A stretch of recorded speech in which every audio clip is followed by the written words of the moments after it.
Hey everybody, welcome back to the channel. It's Jolene with Jovi Star Astrology.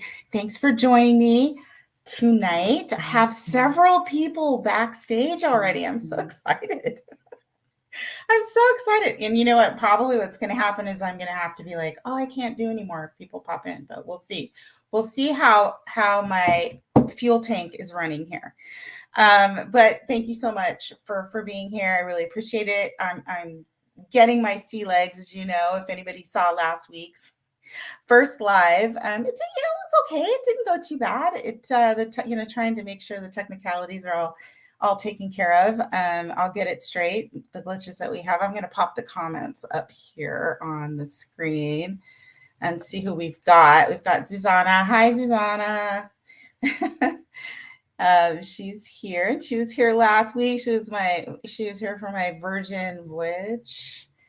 And she's going to moderate. Susanna's going to moderate for me, which I really appreciate, because sometimes we have to have those, right? But anyway, thanks for coming. And I had thought about it earlier. I planned to do it Saturday, and I'm being totally honest. This week, Saturday was like good, and I'm picking Saturday right now on purpose because I don't want to get inundated, and most people are busy on Saturdays. But eventually, as I get going, I'll pick a day that more people are available, like a Sunday or a weird day during the week or something. But I remembered. I know this is going to sound terrible. Okay, don't shoot me. But I remembered. But I'll tell you why I just remembered today. But I remembered today that a year ago, this is the first anniversary date of the death of my biological sister. So she died a year ago on March the 2nd. And, the reason I didn't remember was because I got the phone call on March the 3rd. And so I just keep thinking it was the 3rd, but she actually died on the 2nd, very, very late into the evening. And I got the call the next day. And so I thought, oh gosh, first of all, I felt bad for, having the date wrong. But second was, it kind of made me a little bit sad, to be honest with you. I didn't have her for very long. But it was, it was a really,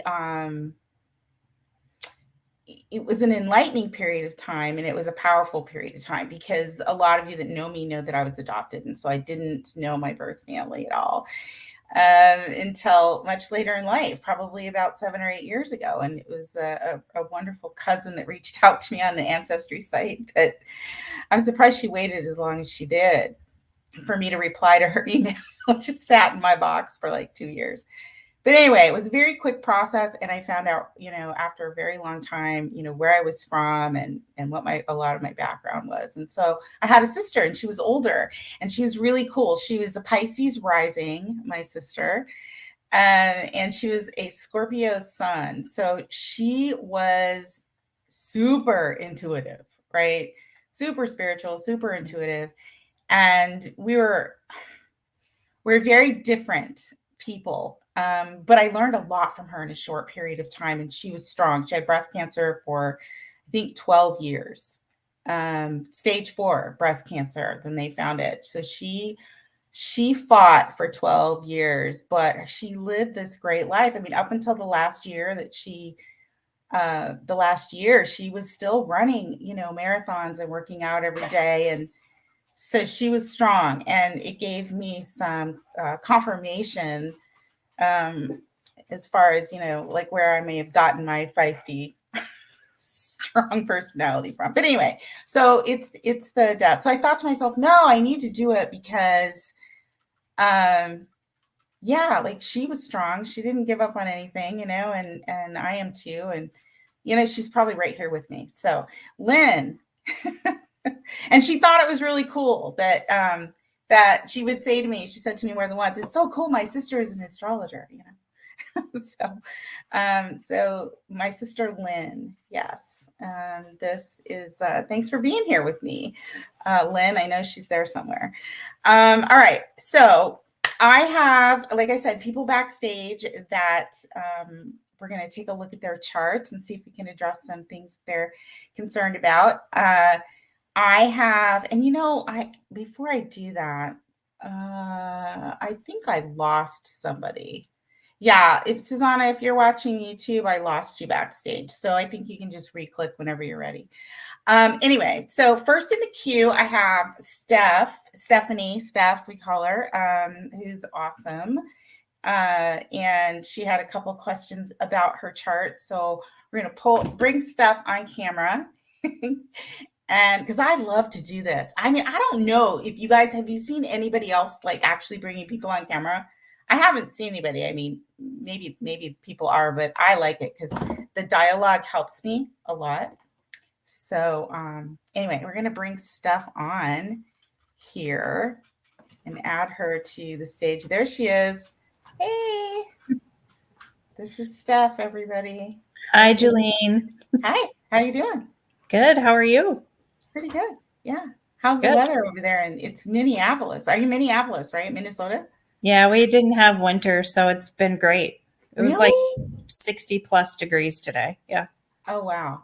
Yeah. That's We're nice. loving it. Good for you. Yeah. You might as well be in Arizona. It's kind of I like know. that. Yeah. So yeah, thanks for being here. Thanks for being first. I really appreciate it. Yes, I'm excited that you're doing this. Huh? I'm excited that you're doing this. I know you are. I have so many people that have been cheerleaders for me, and Steph is one of those cheerleaders. So I want to thank her for that. My pleasure. Yeah. And you like when I did that intro this last week, that was a leap of faith because it was pretty edgy, and I thought, well, I'll probably turn some people off, but we talked about this one time, right? When we were talking one-on-one about how I am a little edgier, like one-on-one, than I show myself to the public. Yep. But it's like, F it, it's who I am, right? Exactly. And it just finally caught up with me, I guess. But anyway, all right. Well, I'm going to see. Let me make sure I have the right chart up here. I do. Can you see that, Steph? Yeah. Okay, cool. All right. So here we have Steph. And I didn't put last names, obviously. I don't need any YouTube stalkers anywhere, do we? No.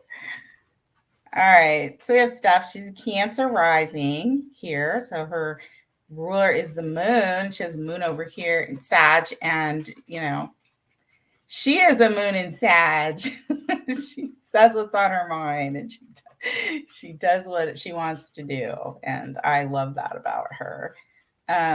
She has to boot, she has a sun in Aries. So she is fiery, obviously. I would imagine there's some constraint. You have a Saturn conjunct your sun, so you control that pretty well. Probably, maybe sometimes you don't pull the trigger when you really want to. It just depends. But overall, Cancer risings, they like to, they let their emotions show. So I love that about people with a lot of water in their, with water in their chart, especially like a chart ruler. Because I have trouble doing that. But anyway, Stephanie had a couple of questions. And so let's try and see if we can see anything in her chart to address the things that she's most concerned about. I mean, right out of the gate, we see she's having her nodal return. So lots of changes for her in relationships and who she is out there in the world, right? Because that's the 10th house. But shoot, Stephanie, what I know I read your email. You're looking at home and family, right?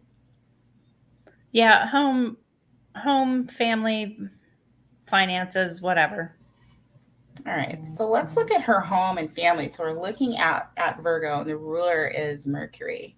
So you can see Mercury is up here in Pisces in her 9th house. And so Mercury in Pisces is, Mercury doesn't do well in Pisces per astrology. And so she might be in a period of flux, especially conjunct Neptune, kind of wondering like what her direction is going to be. 9th house, like where am I going? What does everything mean? you might be in a place of contemplation and uncertainty right now when it comes to those things. But Mercury moves fast, and so I would imagine with a Mercury ruler of your fourth house, people have Mercury in their fourth house. I mean, you're probably used to standing at attention whenever people need you and your family. I mean, that's Virgo fourth house, right? Would you say, is that true? Yes. Yeah. So she's probably waiting to see what her next post is going to be. Post in terms of physical posts, like where do I stand now, right? So a lot of flux, and there will be a lot of change. And Mercury being the ruler of your fourth, I mean, you're gonna know. I'm assuming you're waiting for other people to figure, what are other people going to be doing for you to decide what you're going to be doing, right? Yeah, I mean, husband retiring, or like, when will that happen? Grandchild on the way, all of those things. All the things. The husband, is he your first husband? No. Second. So he's your second husband. So, well, in astrology, the second husband is the ninth house, and here we have Aquarius, right? So the ruler is Uranus and Saturn, and so he's in a state of flux too, right? Yeah. Saturn and Pisces, right? His rulers in Pisces. So these are decisions that you guys are making together, and it would totally make sense that you're trying to decide, where are you going to live? How are you going to coordinate things? And this is a lot of bringing into sync your beliefs into, you're a couple. So, what you see, how you see your future. And, I would imagine that both of you are looking for a peaceful place to exist, right? With all of that Pisces. Yes. That would be nice for once. Yeah. Yeah. But I can see, likely there aren't any hard decisions made, basically, with Mercury conjunct Neptune in the ninth house. But for him, he's working out the details, is what it looks like to me. And Saturn's going to go, it's going to move, your ninth house ruler. And it's hard when we don't have his chart. So I have to look at it like, yeah, that ninth house represents your second husband, but this is going to be how you're seeing things, right? Mm-hmm. Right. So, is that going to when I look at this, it's like, well, decisions are being made. Maybe his job is going to be in the background, Pisces, it's kind of slipping away and taking a different form. And whether or not that puts more decisions on, onto you in terms of, what are you going to do? Aries, right? Your 10th house. Are you going to continue to work? How are you going to shuffle around the finances for that? Are you going to take the lead in that? So I would imagine there's a lot of like financial things you're settling up, like what's going to fall where, what do we have, and who's going to be doing what. And as Saturn goes into, listen, you've got, I don't know, it's when he's retiring, but Saturn's going to be in Pisces until the end of 2025. Okay. So is he thinking about a year from now to a year and a half, or sometime in between? Or, yeah. Something like that. Yeah. Something like that. Okay. Well, it looks like a lot of uncertainty. And then when Saturn gets into Aries, you're going to be making plans. Why? At least the way that I read the chart. Why? Because Aries is a cardinal energy, and it's starting something new, and it's taking action to put a plan together. So right now it's probably just between the two of you, and you're just sort of figuring it out. But it looks like a year to a year and a half. Okay. Before you'll be making actual moves. And then you would decide then at that point too, I think, where you're going to live. Right. Okay. Yeah. And when Mercury is going to go into Aries very soon, right? Around this next full moon. And you might start talking about what do we do, like revisiting things. Why I say Mercury's going to be in a retrograde. So are you going to go back and visit home? Are you going to connect with family? Are you going to consider going back to a place that you used to live? You know, Mercury retrograde can be revisiting and having conversations about those things. Okay. Yeah. And we are going down to where I grew up at the end of March. We're taking a Okay. trip. Are you considering living there, or you're just going to visit?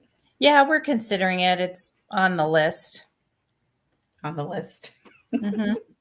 On the list. Yeah. See, and that's what all this Pisces looks like to me, is you just got all these things sort of floating around, decisions to make, and things are a little bit uncertain. Okay. As far as finances, we're going to look at your, see if we can figure something out. Look at your second house ruler, which is the sun. You know, Leo rules your second house. And so we'll look at where the sun is. You know, I mean, your sun is in the 10th house. So you're a worker anyway. And it's very important for you to be, I would assume, to be somewhere where you can continue to work independently. Hmm. Is that something that you're trying to work out too? In terms, like, if you go back to a place that you were before, is there a job that you would pick up there? Would you, it looks to me like it's possible you might figure out how to work independently on your own, and maybe even some from home. Is that Yes. possible? All of the above. Okay. Yeah. It looks like, do you work at home now? A little bit. I'm a massage therapist. So, Okay. I mean, I do a little bit and I have in the past. But if we were to make a move, like especially to where I grew up, I would have the connections of people to, you know, that know me that would want work and I would just work at home. So you just kind of pick up where you left off, and all of your clients would come back. That makes sense. That makes complete sense. And that would probably affect your finances the least, right? But again, you know, sun, second house, sun is currently in Pisces with Mercury. So you can see how the finances are looped into the, when is he retiring? Where are we going to live? Mhm. What do we want to do? It's like not an accident. All of this stuff is coming up for you now. And the sun obviously moves faster. So my assumption is that you're going to make some decisions about what you're going to do, first and foremost, based on how it will affect your income. Yeah. So specifically, what are you thinking, or what are you wanting to know? Like, what will you do, or how will that affect your finances? More like, will we have the finances to get there? Well, I don't know what your finances are, but when you look at your shared resources, so that's the money that you have together, Mhm. right? Which is the same ruler as your ninth house, right? Which could be your second husband. I mean, Aquarius is ruled by Saturn, right? And also Uranus. And so Uranus can be a lot of change. And right now, Uranus has been, and it has been for a while, transiting in Taurus. Okay. So have you been experiencing ups and downs or uncertainties, at least maybe in the way that you think about things, because of the economy? Because Uranus and Taurus, it's affecting the economy. I mean, well, it's Mhm. it's representing how the Yeah. economy is, like, yeah. Yeah. I mean, we're in a good place, like probably better than most as far as like debt load, you know? Mhm. But decisions that we may or may not make is, of course, like depending on the economy and the housing market and all that kind of stuff, because we don't want to make a stupid decision. Yeah. And, you know, the 11th house is the collective, like what's going on, and Taurus is what's going on out there. And, you know, Jupiter's going to it's going to come into a conjunction with Uranus Okay. at the end of April. And I think we're all going to see a lot of things that will give us information on Taurus like things and Jupiter like things. Well, are the interest rates going to rise? Are they going to get bigger? Mm-hmm. Right? Are we going to be in a heavier state of inflation? Right.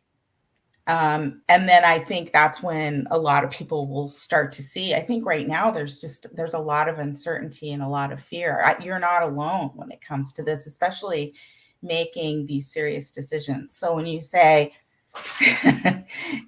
will we be able to do it? I think we're all wondering that. Mm-hmm. And I would say, as long as you have planned well and you take your time in making these moves, and the fact that you are considering going back to a place where you already have established clientele, I mean, obviously that was purposeful. You chose to do that on purpose, because why would you go somewhere, especially in this economy, and start from scratch? Well, yeah, I mean, and it's just familiar. It's home, it's where I grew up, and yeah. And I think too, when the sun goes into, which is going to be next month, right? So next month you've got the sun coming into Aries. Why is that significant? It's probably going to shine a light on some of that for you, because there'll be a trine to your second house. Okay. So I think things will become clearer, much clearer, as we go into Aries season.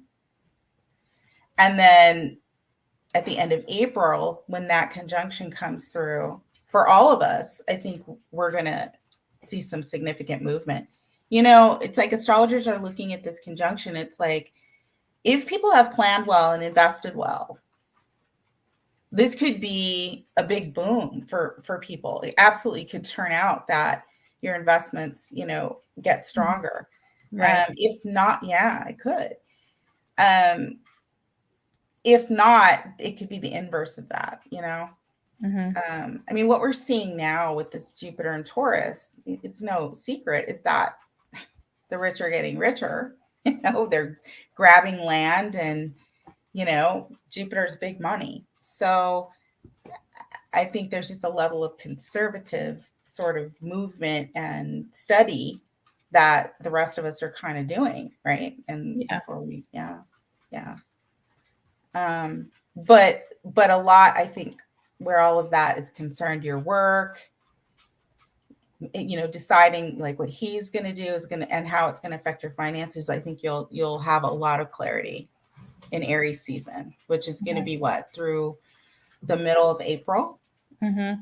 And then I think pop, like maybe by the end of April, when this conjunction occurs, you'll know something, because it's going to be trining Pluto and Uranus in your third house in Virgo, which is your immediate environment. And Pluto and Uranus is changing, it's transforming that. You probably have moved a lot anyway, I would say. Yeah. Mm-hmm. Over the course of your life. Yeah. Too much. Yeah. But it'll come into focus, and I think that's when you'll know. Okay. Yeah. Cool. So, yeah. And as far as your grandchild, I peeked a little bit at your stuff beforehand. I looked at your progress chart, which I'm not going to bring up, and you're in a right now you're in an 8th house here, right? So Saturn and Uranus are your rulers. So we watch where Uranus goes and where Saturn goes. And interesting, right? Saturn is the ruler of your second house. So these things are on the table right now. What's going on with my husband? Retired, right? But your Jupiter year is coming up, because your birthday is March 20th. Mm-hmm. So when you have your birthday, it switches your time lord to Jupiter. So we watch Jupiter, and Jupiter is where something grows, and changes. And the 9th house is grandchildren. Cool. Right? So you're going to be a grandma this year. And it matches up to the astrology. So I did take a peek at that. And before just to see, and I also had looked at some of the eclipses, which I'm not going to, not eclipses, full moons, which I had brought up before. And I thought that maybe it might be around the end of May, beginning of June, but You said no, July, right? Mhm. So that's why I've got this chart up here, because I want to see what does it look like in July. So here's July 2nd. Well, look at that. Your daughter's not having twins, is she? No, Okay. my husband just said, "Thank God." Well, I mean, I say that just because, Jupiter, you're having a Jupiter year, and Jupiter will be in Gemini. Oh. It doesn't mean that, but it can. Gemini is sometimes more than one. Mhm. Doesn't have to be that. But Jupiter is where something grows, or gets bigger. And 11th house is grandparents. So you're the grandparent, but 9th house is grandchildren. So, and the moon very much represents family. So Jupiter conjunct the moon, that can represent a birth, right? And let's see, Jupiter, and it will be squaring the 9th house, so the grandchild. So definitely look that, that makes sense. Although for some reason, when I was looking at it, I'll show you what I was looking at.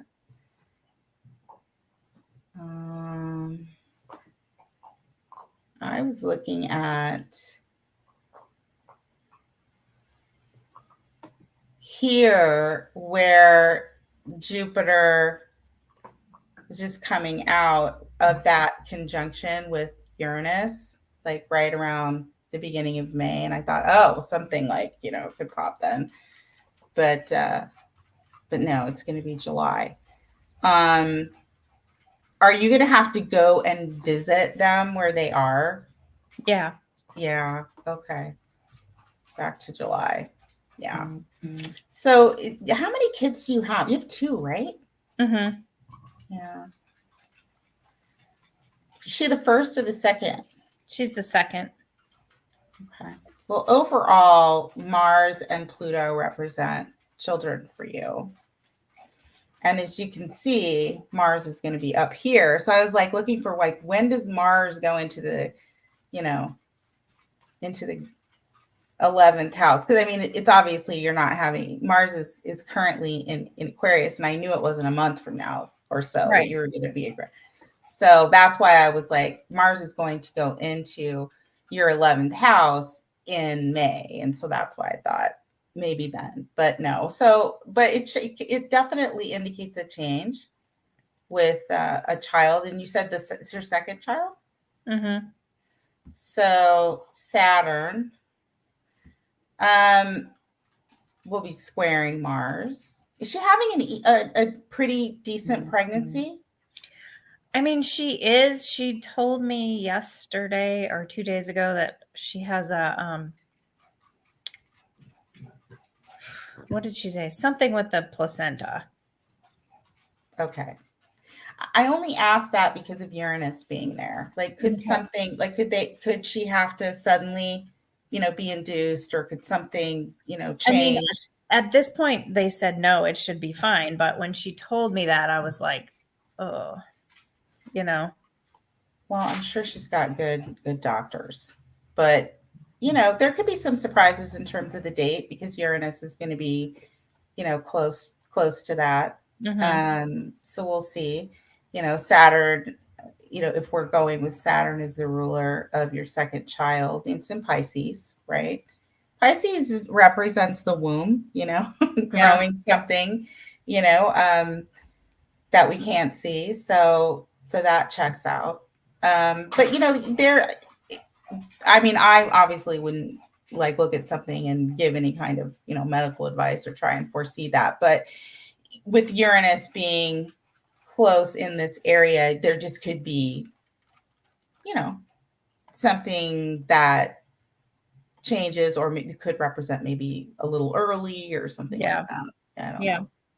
Yeah. Okay. Yeah.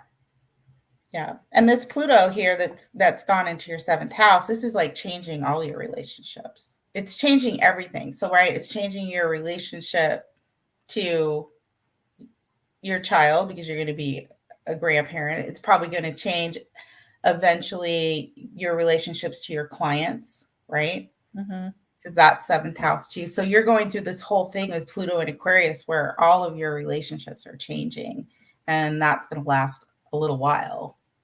Okay. Obviously, Pluto's going to be here for a long time, but it's going to be restructuring your relationship house at least until it gets to 7 degrees. So the next 3 or 4 years, like your relationships and your clientele and just everything is probably going to go through some change and flux. Okay. Yeah. And Pluto's the secondary ruler of Scorpio, which is the 5th house, right? Which is children. So Yeah. yeah. And this is your first one, right? Did I already ask you that? Your first grandchild? Yeah. Yeah. Cool. So that's that. Well, thank you. Thank you. You're welcome. My You must pleasure. be are you feeling good these days with Venus in your first house? This is a night, or that's back then. You'll be feeling good then, I would assume, when the baby comes. Good. Venus in the first house. And that, by the way, represents, is it a girl? It's a boy. It's a boy. Okay. Mhm. All right. There you go. You never know for sure. That's right. We'll know for sure when the baby's born. We will know for sure when the baby's born. Yeah, exactly. Exactly. Cool. Well, thank you, ma'am. I really appreciate it. Well, I appreciate you, and have fun with all the readings. Yeah, definitely. Definitely. Thanks so much. Well, I'm Yep, sure we'll chit chat. I'll talk to you Huh? soon. I'll Yeah. talk to you soon. Yeah. Take care. Bye. Bye. Okay. Let me pop. There we go. Pop stuff off. Okay. I'm gonna grab some chapstick because I don't know what the deal is. Probably living in Arizona. All right. Let's see. Who are we gonna grab next? I had one. All right. Susanna, are you hanging tight there? Okay. She's looking at my comments. Probably aren't very many, but thank you for looking. Okay. So April, I'm going to pop April on the screen. Hey. I can't hear you, dear.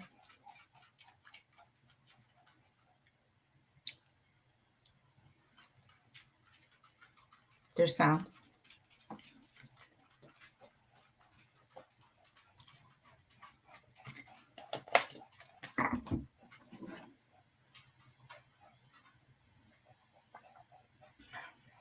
We'll wait for you. I'll wait for you. What am I going to do, right? Hear you?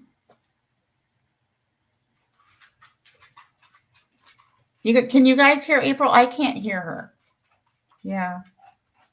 Let's see. I don't have you muted because I can do that, but I don't have you muted. On my side. Are you on your phone? No. On your computer?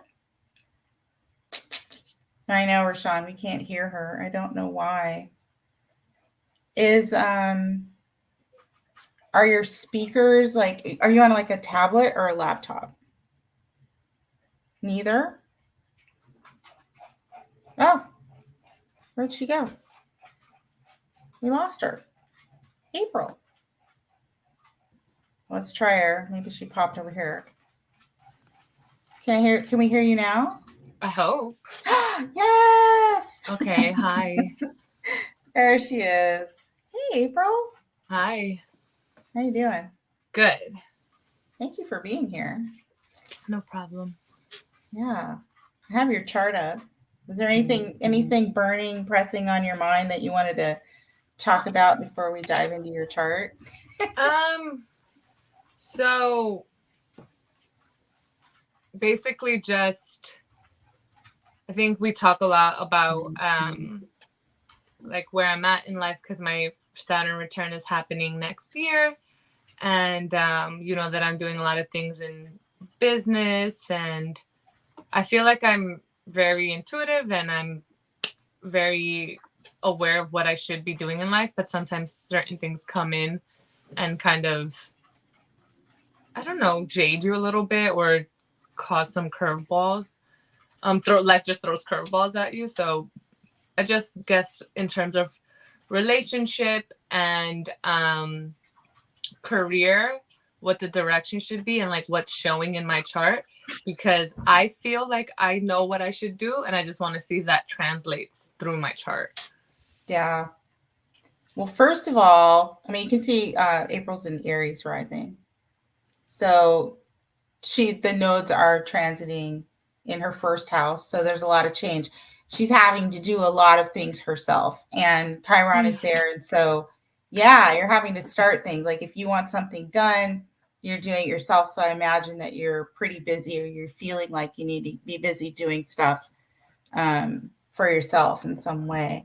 And that's, that's on purpose, right? But she has all of this Pisces, and she is coming into her Saturn return, and that will happen at the end of the year. And this is her first Saturn return. So she is, let's see, how old are you? You are 29 in June. Yeah, 29. What a baby. You're not. But this girl, I know her. I've done readings for April before. She's wise beyond her years, right? Oh, thanks. She is. But with all of this Pisces currently in your chart and having a Mercury ruled sun, because you are a sun in Gemini, your mind is probably on fire trying to make plans. Are you feeling like a little bit uncertain as well, but like to the point of like losing sleep and not really knowing what direction? 100%. That was, it's been for like that. Can you see my eyes? I haven't been sleeping well, eating well at all. I actually have a stiff neck from sleeping really badly last night. I feel like yesterday I came to a conclusion about something in my life. And I feel really good moving forward. And I just feel like my head is back on my shoulders. So I don't know if I was like, oh, wow, this is perfect timing because it's March. And I just kind of feel like I'm starting this month with a very clear head. But I want to make sure that, I don't know, that is translating or kind of is also representative in my chart. Yeah, I mean, with Saturn and then all the Pisces that's going through right now, the Sun and Mercury, which rules the mind for you, right? Mm-hmm.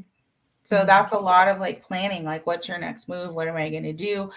And Saturn behind the scenes, you could be working behind the scenes. Are you doing work from home and trying to drum up business? Okay. Yeah, all of that. That's so funny. Yeah. And that's a good way to experience that Saturn in the 12th house, because Saturn in the 12th house, I mean, you live with the Saturn in the 12th house. So you know what that can do to you sometimes if you get into a place where you really feel lost. Mm-hmm. That can cause, feeling depressed and really feeling confused about things. And, you're coming into this first Saturn return where you're learning how to deal with the things that go on behind the scenes, your own subconscious thoughts and your feelings and things like that. And hopefully you're not, and yeah, that's going to stress you out, right? Because Saturn is about maturing and growing up, and you're probably worried about a lot of things. But the good news is that you're trying to put a structure together. You're trying to put a plan together. Yeah. Mm-hmm. Where maybe, I don't know, correct me if I'm wrong, 10 years ago, you may have felt a little bit lost and just kind of. Well, it's funny because 10 years ago, so I turned 29 this year, and 10 years ago I was 19, and that's when my mom kicked me out of the home. So yeah, I would say definitely lost without a cause. Yeah. Well, the cause was that I didn't want to deal with her. You didn't want to deal with her. Tyranny. Deal with mom. Yeah.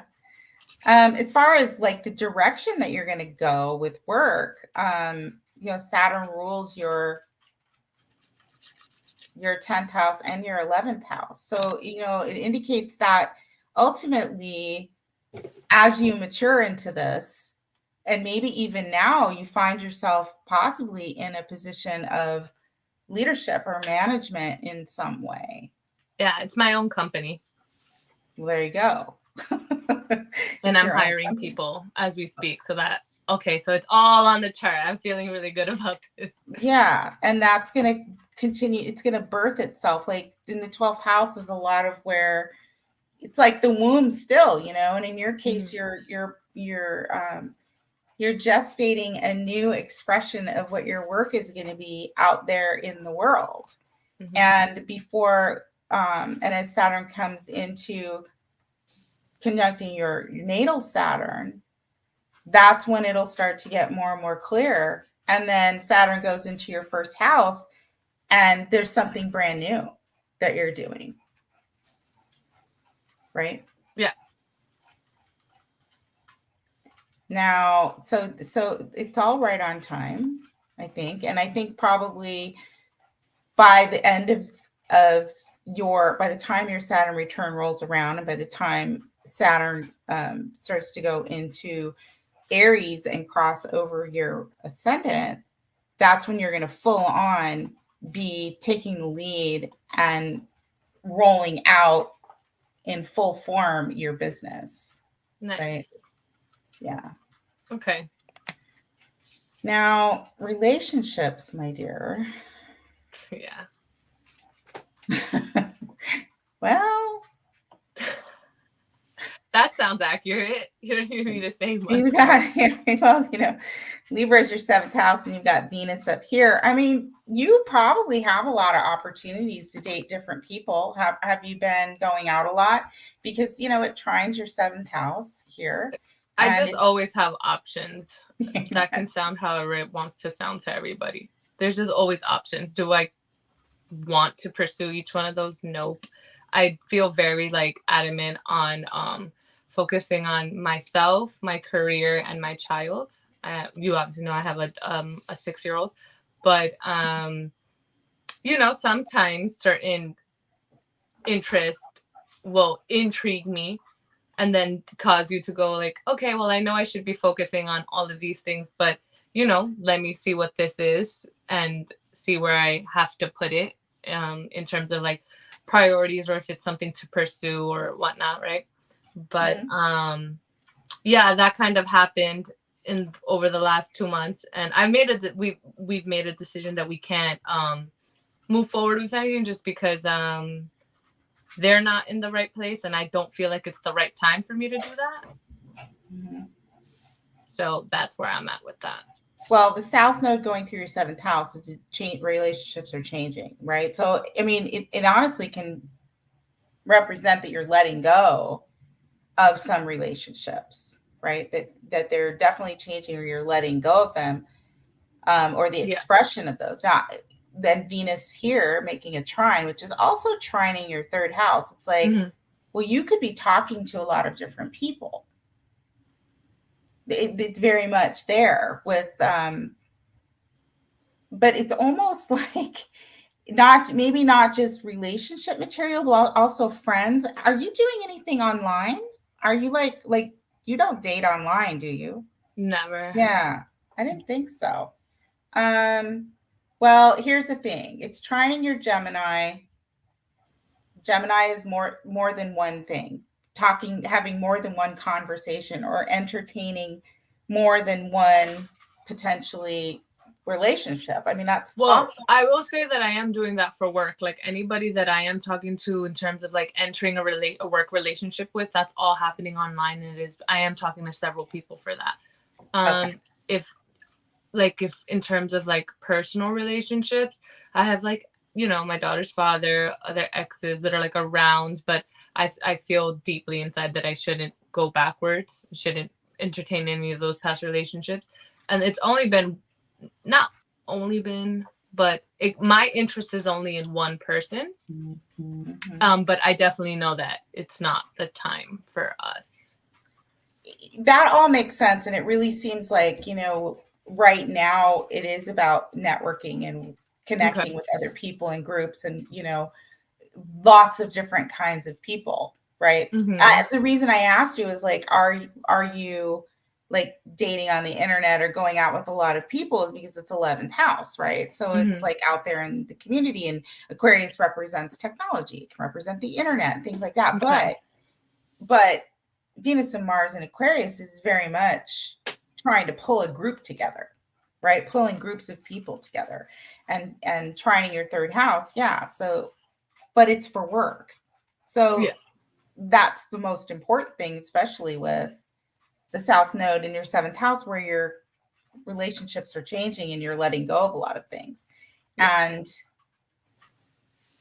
I think you'll find that what you like and what you desire and how it fits into your schedule is going to be a little different, right?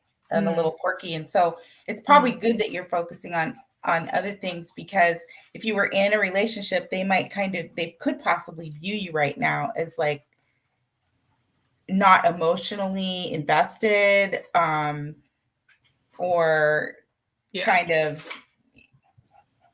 I don't want to use the word unreliable, but you know what I mean? Like you're doing your own thing. You're kind of detached doing this, and somebody that you might be in a serious relationship right now, unless you were in a serious enough relationship that you agreed on that, they might be like, well, where's April? And does she really care? And she seems distant and she's off doing her own thing. And you may very well want to be doing those things. Mars is your chart ruler, right? You're worried about connecting with others. Yeah.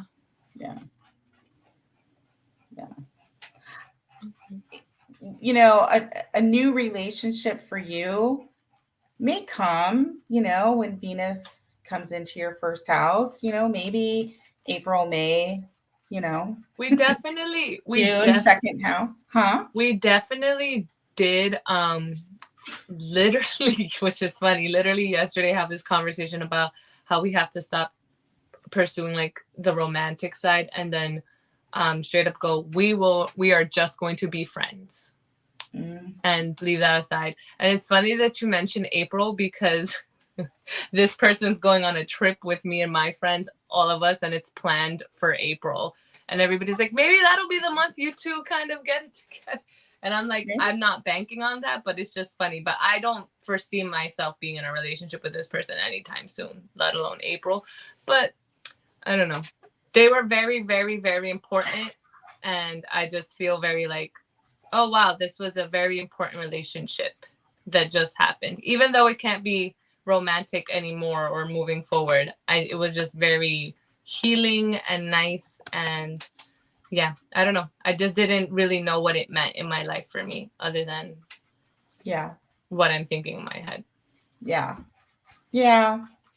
I mean, you'll just have to see what happens. I think right now you're just like kind of diversifying and you know, doing things with groups of friends makes total sense. Yeah. Right?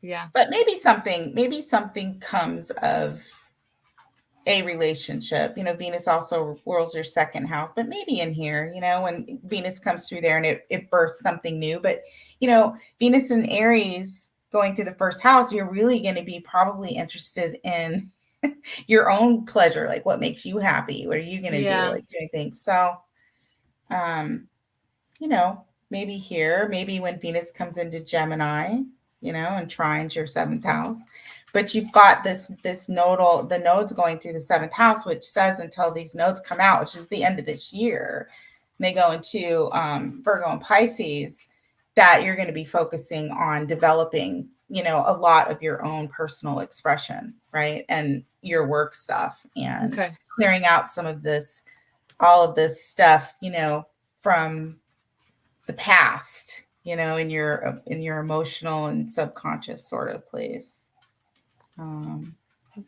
Well, that was really like my main questions is like, okay, where am I with terms of work, relationships? And I guess the only other thing for me would be like, is there anything interesting that you see coming up for me in like the coming months, or like based on the chart or whatever's going on right now in the transits for me? You know, when Jupiter goes conjunct Uranus, that's like one of the biggest transits of the year, right? Because there will be a change, and it's going to be in your 2nd house. I like this for you, April. Oh, good. It's going to be in your 2nd house of earned income. and resources, which is where you have your Venus. So you have a very strong, Venus in its own sign, Venus in Taurus.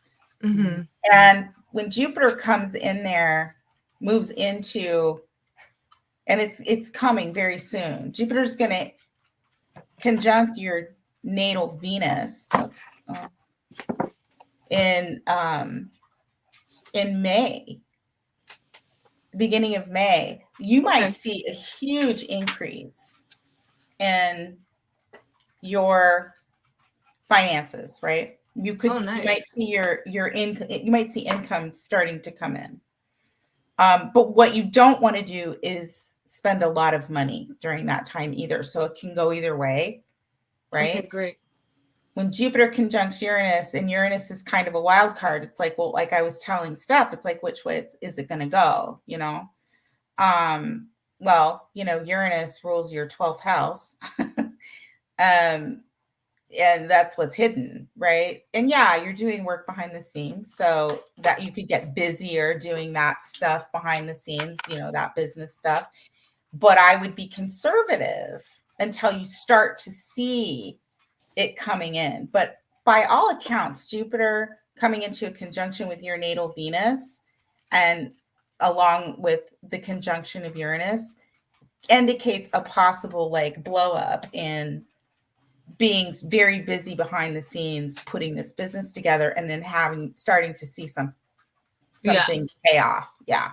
That's good, because I took literally 2 to 3 months off and like really limited how much work I did, which means limited my income now, but I viewed it as like an investment. So it's like, so that whatever time I invested now, and even my own personal money, it's obviously, I'm expecting for it to come back to me and then some for the following months this year, and especially leading into next year. So yeah. Okay. Yeah, I mean, you'll know. That's on there. Yeah, I mean, the conjunction with Uranus and Jupiter will happen at the end of April at like 21 and 22 degrees, and then Jupiter will come into contact with your Venus. And so you should have some movement financially. Like I said, I just be conservative until you know which direction you're going, until you start seeing those clients stack up. And that's so funny, because one of the first inquiries I got was for April 27th, which is like the last week of April. So I'm like, oh, that's funny that you mentioned that, because that's the conjunction. Yeah. Yeah, I was like, it's funny. Yeah. And then Jupiter goes into Gemini, and it starts hitting all your Gemini stuff. And you have a Mercury in Gemini, which is strong. Jupiter in Gemini, not so much, but still anything Jupiter touches makes it bigger. So you might get even busier, Mercury in Gemini, talking to more people, doing, organizing like, events, and just be on the move, doing a lot of different things. Great. And it'll hit your sun. So that's good. I feel good. Yeah, I mean, I think it's good. I would just be careful with the financial piece of it until you know the direction it's going. Okay, perfect. But you will know soon, I think. Okay, I feel like my head is on correctly, and it all kind of lines up. Thank you. I appreciate that. Yeah. All right, cool. Thank you, my dear. You're welcome. I appreciate it. No problem. Have a good Saturday. You too. All right. I'll probably stay on to be nosy for other people's stuff. Yeah, do. All right. Definitely. Bye. Bye. Okay. All right. Who do we have next? Let me take a look here. You guys, I'm gonna let my dog out really fast. Because you can hear her tap-tapping in the background. She's like, tap, tap, tap, tap, tap. That means she wants to, although the door's open, I don't know why she's not going. Never mind. I don't have to let her out. She's just being, maybe she just wants attention. All right. So there's April. Okay. So who do we have here? I know I have Rashawn in the chat, but you didn't want to look at your chart though. I have Julie. Okay. So we have Julie and we have Lynette. Lynette says you can't. Lynette, I see something on it that says you can't hear. Does that mean you can't hear me? Can you type in the chat if you can hear me? If she's there.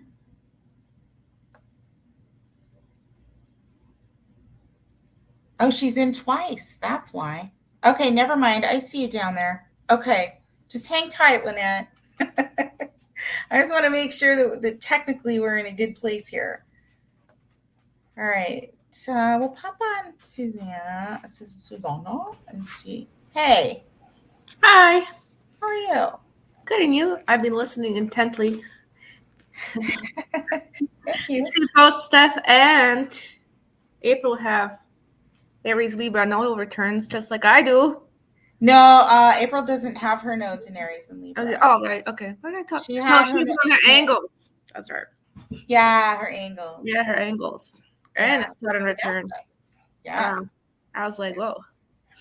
But Was there something that you wanted to look at with your chart? Yeah, Or I wanted to see I have to go to renew my visa to the border, and but then I realized when you were talking with Steph, there's gonna be a Mercury in retrograde. Oops. yes. Well, April. Yes. And then I wanted to talk about the Jupiter Uranus conjunction as well. And then the Jupiter and then the Jupiter going into the Gemini. That looked really interesting to me. See what you think I should do. Shall I wait till May, or shall I? I mean, it's gonna take a little bit to get all the papers prepared. I didn't want to do it on Mercury retrograde. Even though I was born under Mercury retrograde, I got the Mercury retrograde pretty down. Well, if you have a Mercury retrograde natally, you do deal with that very easier retrograde better than other people. So that's for sure. But Mercury's retrograding in Aries this year, which is affecting your 4th and your 5th house during your nodal return. So it tells me Mercury rules your 7th and it rules your 10th. Mm-hmm. So it by all indications, it could affect your relationships as well as your work in some way. So is somebody going to return, or is there going to be some back and forth there with relationships? Are you going to be adjusting, or, is your job going to be changing at all? It's possible, right? Mercury during the retrograde. But it might be happening because of the things you're doing at home, trying to renew your visa, but also, 5th house. I mean, that's your own personal expression, it's the house of romance and things like that. So, I have no romance in life. Well, it could happen. Something could show back up or be shifting around in that area. Now, as far as the paperwork and the trip that you're going to take, is that what you're talking about? For our trip to me crossing the Mexico border will be really interesting. You're going to do in Mexico, yeah. Well, it's a short trip. It's gonna only take. I was gonna for where you're at is not too far, right? Far for me. It's just it's just a nuisance, but I mean necessary stuff that I have to do. It's really not that horrible. It's just you just have to do it. But it can be like glitchy. It's a glitchy process. You kind of have to rely on the mood of the people and just the overall day. And that's you're going to drive there, right? I will drive there, huh?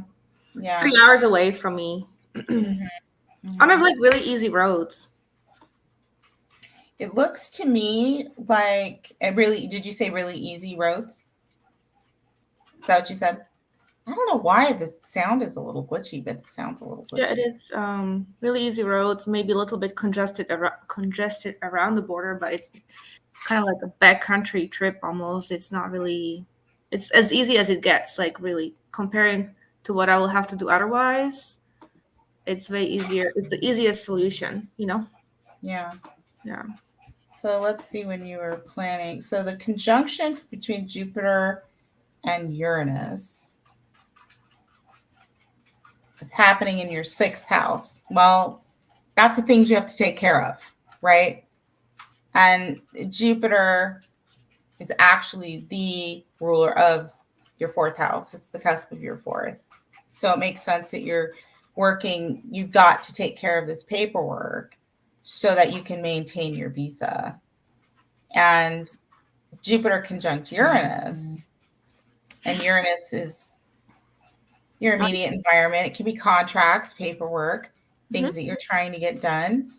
And you said you're going to have it done by the end of April. Is that what you're saying? No, I can have it all done and ready by like mid-March or end of March. But then you have to wait for paperwork to come back, like to. Well, it's just to prepare. So what it is, like, you have to get the employer to write out the letter.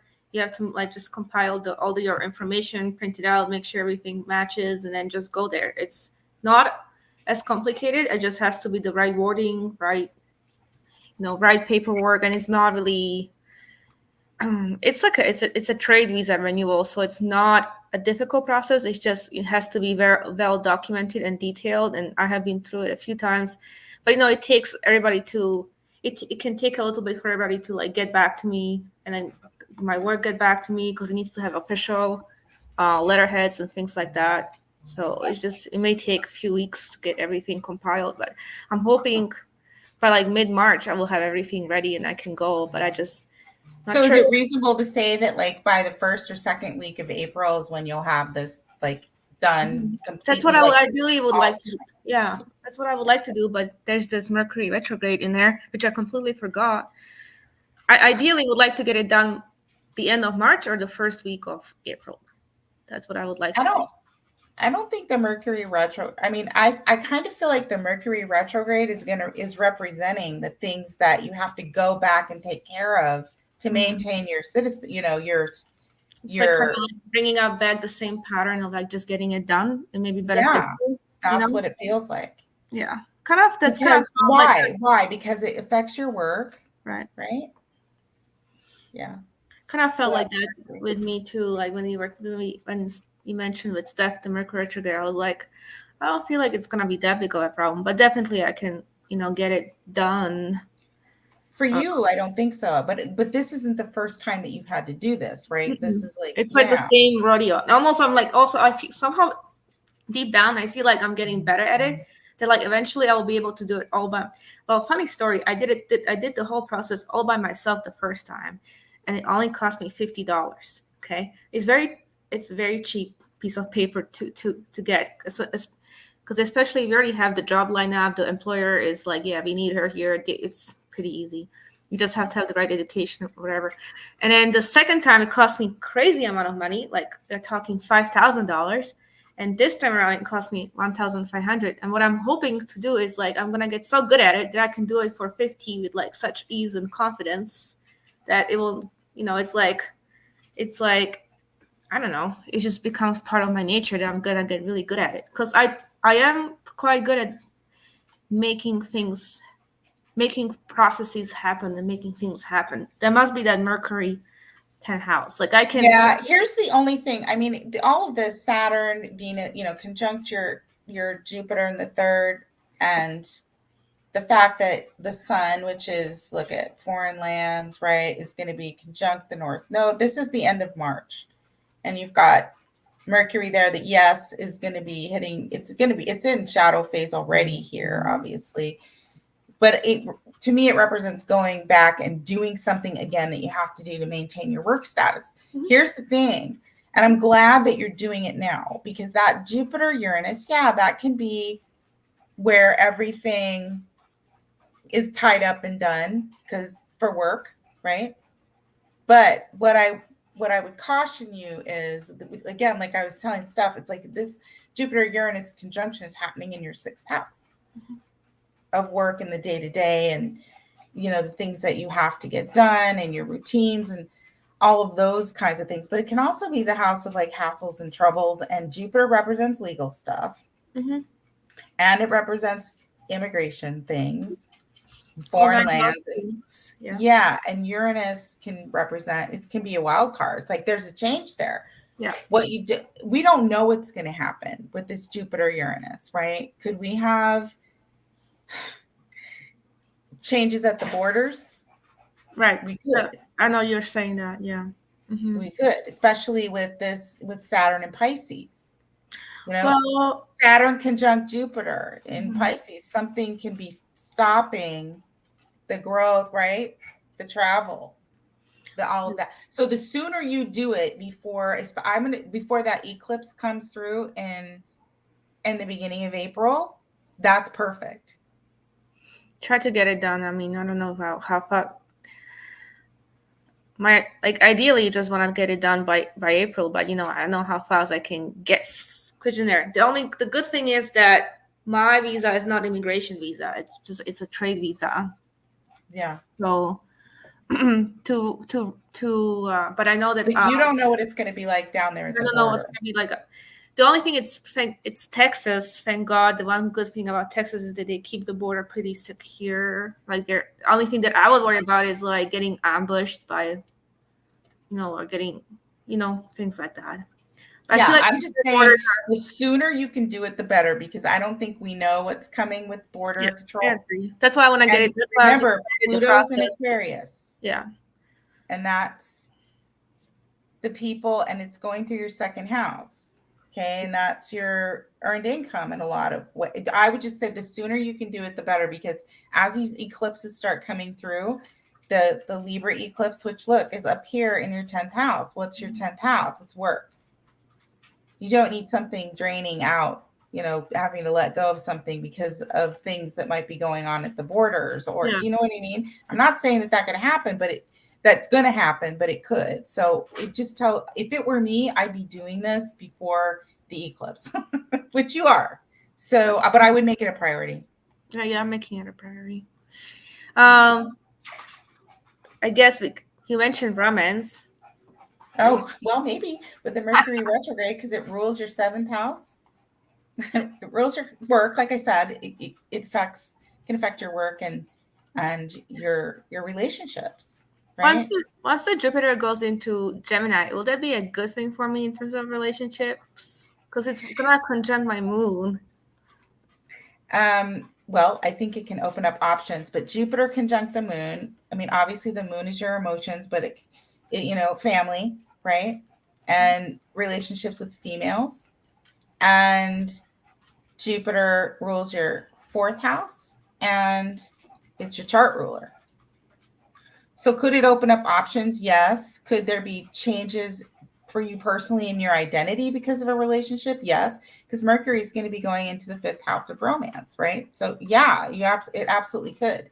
But it could also have something to do with family, right? Relationships as well, right? So either or both. But yeah, you could see some kind of romantic shifts or something, sparks going off or changing, or something is going on here. Yeah, because it's retrograde. It could be something that's coming back around, or that's being revisited or talked about again in some way when it comes to relationships. Yeah. Is there anything else I should keep an eye out for, No, I mean, Pluto's going to be going through we just talked about that. Saturn, Saturn in the 3rd house of the mind, a good way to be working, studying spiritual things, taking walks, working with water, not letting that Saturn get in your mind and, sort of pull you into sort of like a place of loneliness and depression and whatnot. But, you know how to deal with that kind of stuff. I think, no, I wouldn't say there's anything else. I mean, Neptune in the 4th house, that's a long transit. It can cause family problems. You can see things changing in your home and your foundation and your actual family. It's going to go into Aries soon. There's no family left, Julie. I think no. we have into some. I don't know what else is there to dissolve. I know. And watch your health. Because of the 6th house, Jupiter and Uranus in the 6th house, you could have a big glow up in terms of your health, or if you're taking care of yourself, you could see like all of a sudden like the changes start to really show up from like you're working out and eating right. And if you were neglecting it, you could see like a big, it could grow in the wrong direction, right? Struggling to create like mysterious weight gain, and I think it's the Jupiter influence. It could be messing with your hormones and things like that. Spending my, and we all have like, and then what about work? Do you do you think, okay, let's phrase this question. Do you think I'm going to become a manager at my job this year? Well, you know, Coming up. You know, when Saturn gets to down to the conjuncture fourth house, what is this stupid thing? Remember, whatever, this is the axis, right? So conjuncture fourth house is going to be on this axis here. We're going to start having eclipses in Pisces and Virgo. Oh, yes. It's possible. You know, Virgo in the 10th house cusp is Virgo. Is a manager, but it's like operations. You know what I mean? It's like teachers, trainers, somebody who. That's kind of what I'm doing right now, training. I'm working Yeah. on training manuals and teaching. Yeah. So that's kind of, you know, your role is to like fix problems, right? The person who what's the word that I'm looking for? Solves problems, finds solutions, you know, that kind of person. So could you be a manager in that regard? Yeah, sure. You have Mercury.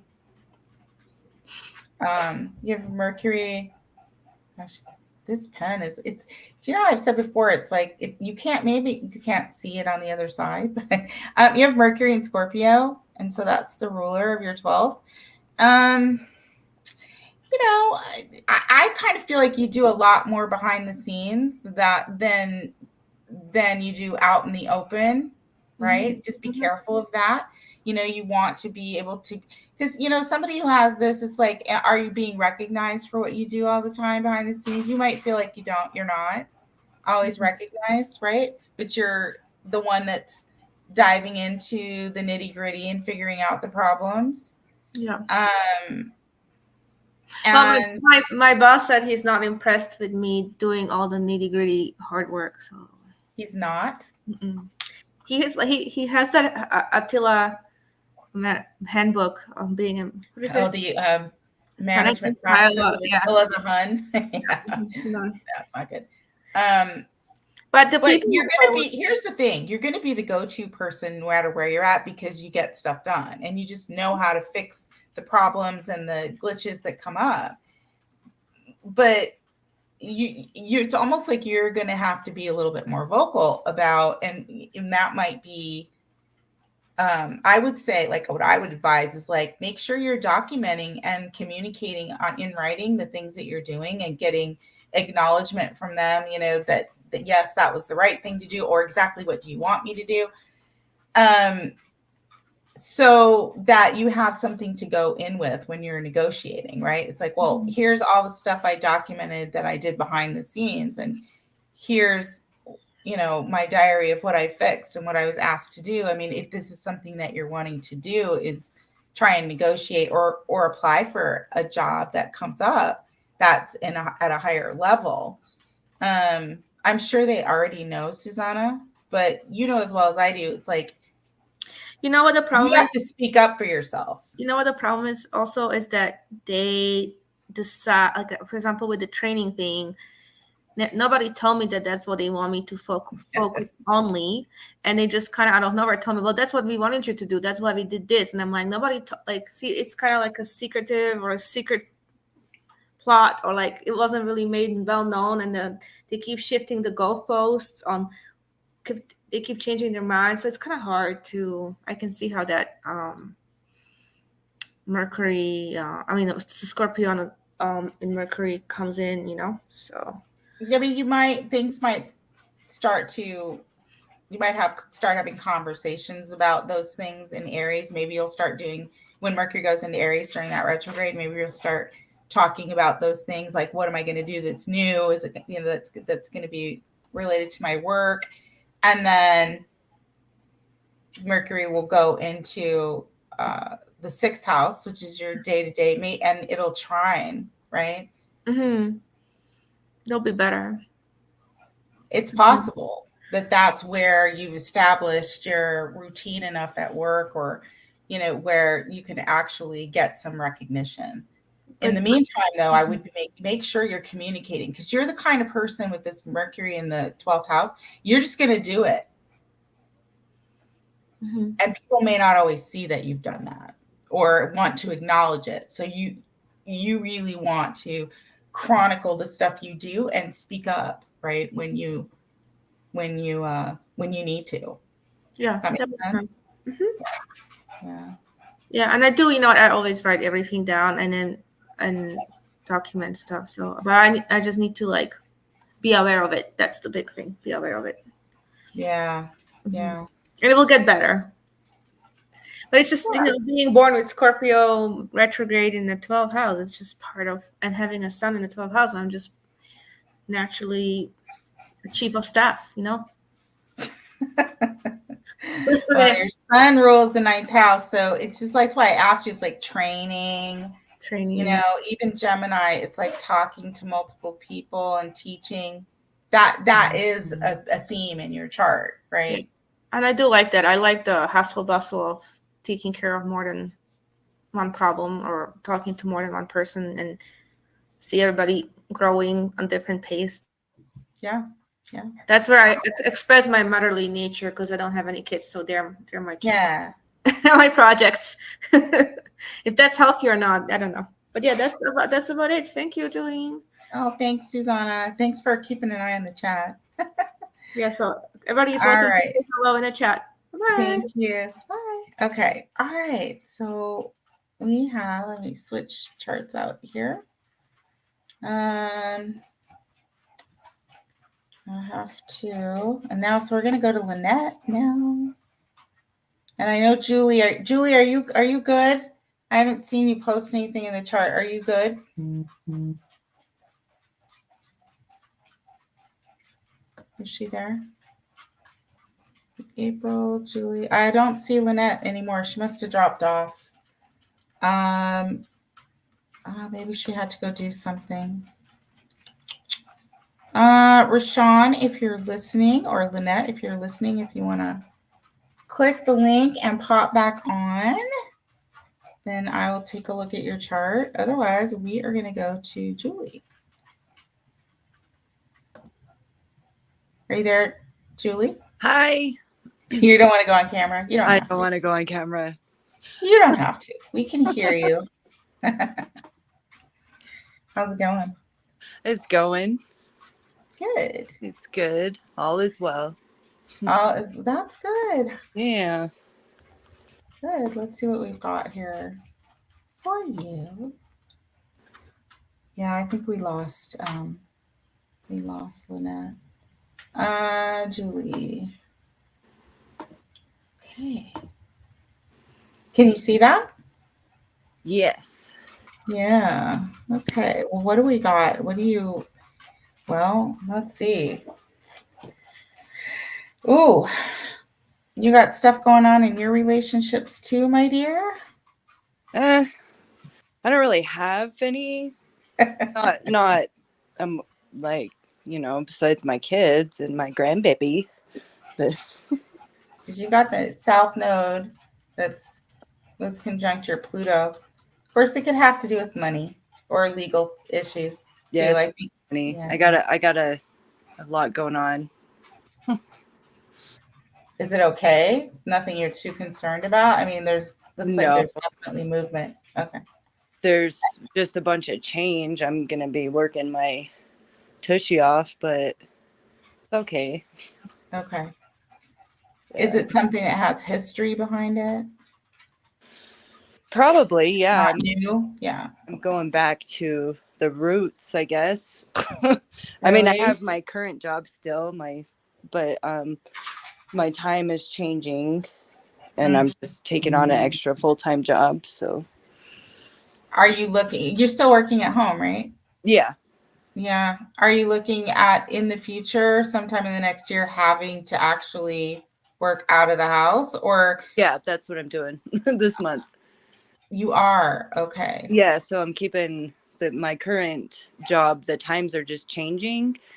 And then I'm working another full-time job outside. I take it you're not really happy about that? No, it's gonna be hard because I'm getting old, but Oh, you are. but it'll be fine, you know. I mean, it'll be worth it in the You're long. not getting old. Well, yeah. No. No, you're not. You should be seeing a glow up though. Like, are you seeing an increase in income even though there's more work? Oh yeah. I'm assuming that's why you're doing it. Yeah, you know, got to pay debt and so Yeah. I can move forward. I'm like stuck, you know. Yeah. So, So it's kind of like the same thing. I was talking about this Jupiter Uranus conjunction that's Mhm. happening at the end of April. It's hitting all your Taurus, yeah. right? And so it's going to affect. I mean, are you thinking of moving? Oh, that's been in the plan for since I moved in here. You wanted to move the minute you got Yeah, that's why I'm what I'm working towards. So okay, so there's that. That's funny. And Mercury also affects relationships. Is this a job where you're going to be working with clients? Is it Yeah. healthcare?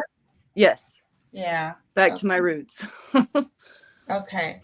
And then the Jupiter Uranus is going to conjunction is going to be pretty close to your Sun Ceres here. Ceres is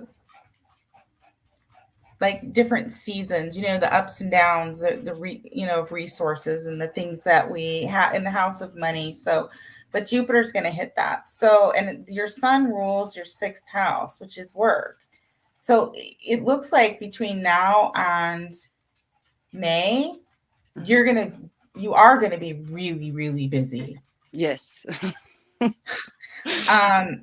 I would say though that there is definitely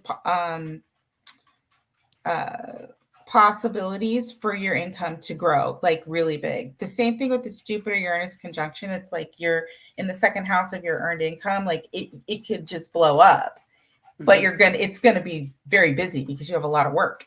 The sun rules the 6th house. But one of the important things is that you take care of yourself too, because you don't want to be having so much work that that it affects your health. You know what I mean? Like it's important to put as much emphasis and time into your own physical well-being, if that makes sense. Like, don't neglect that just to work your tail off. Yeah. I just figure it'll be at least 4 to 6 months to get stable again and so I can move forward better. Yeah, I see. I mean, I see that's exactly what could happen. Are you contemplating that your income increases exponentially and that you're able to pay bigger bills off in like the next 2 months? Yeah, that's the goal. Yeah. Is this something that you're going to keep doing? Because if Jupiter goes into Gemini, you could continue doing more than one thing. But are you going to be doing more than one thing outside the house? Does that like require you driving back and forth to different places maybe? Well, this is a facility, so this one will be stable. Like I guess, I don't know, it's like 2 miles from my house, so it's not that far. Your immediate environment, 3rd house. I'm what? That's your immediate environment, 3rd house. Yeah. Are you trying to get a new car? Is that part of the thing? Do you need a new car, a new place to live?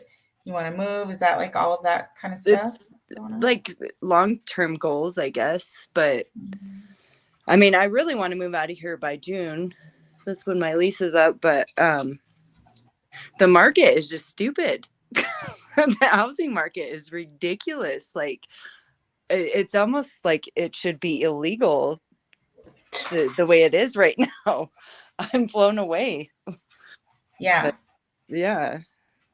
And so the same thing is with the other folks, like you want to be conservative Yeah. because we don't know, like with Steph, you know, like where's she going to buy a house, right? And what are the interest rates going to be? What's the economy going to be like? It's like that Jupiter Uranus conjunction. Uranus is a wild card. We don't know. So what you're doing, which is finding ways to increase your income, Yes. is perfect. But I would be conservative with that until you see what's coming down the pipe collectively, like what's going on with inflation and what's going on with interest rates and, you know, the housing market in your local environment, you know, in your local area. I mean, you've moved enough. I mean, it looks to me like you've moved quite a bit anyway. Like you're used to moving. You probably don't want to have to keep doing that. No, I want to be stable. Yeah. Are you going to stay where you're at though, in terms of like in the area that you're in, or are you wanting to move like elsewhere at some point? I've had options like Tennessee. I mean, Mm. that's in the back of my mind. I have a potential job waiting for me there, but it's just that fear.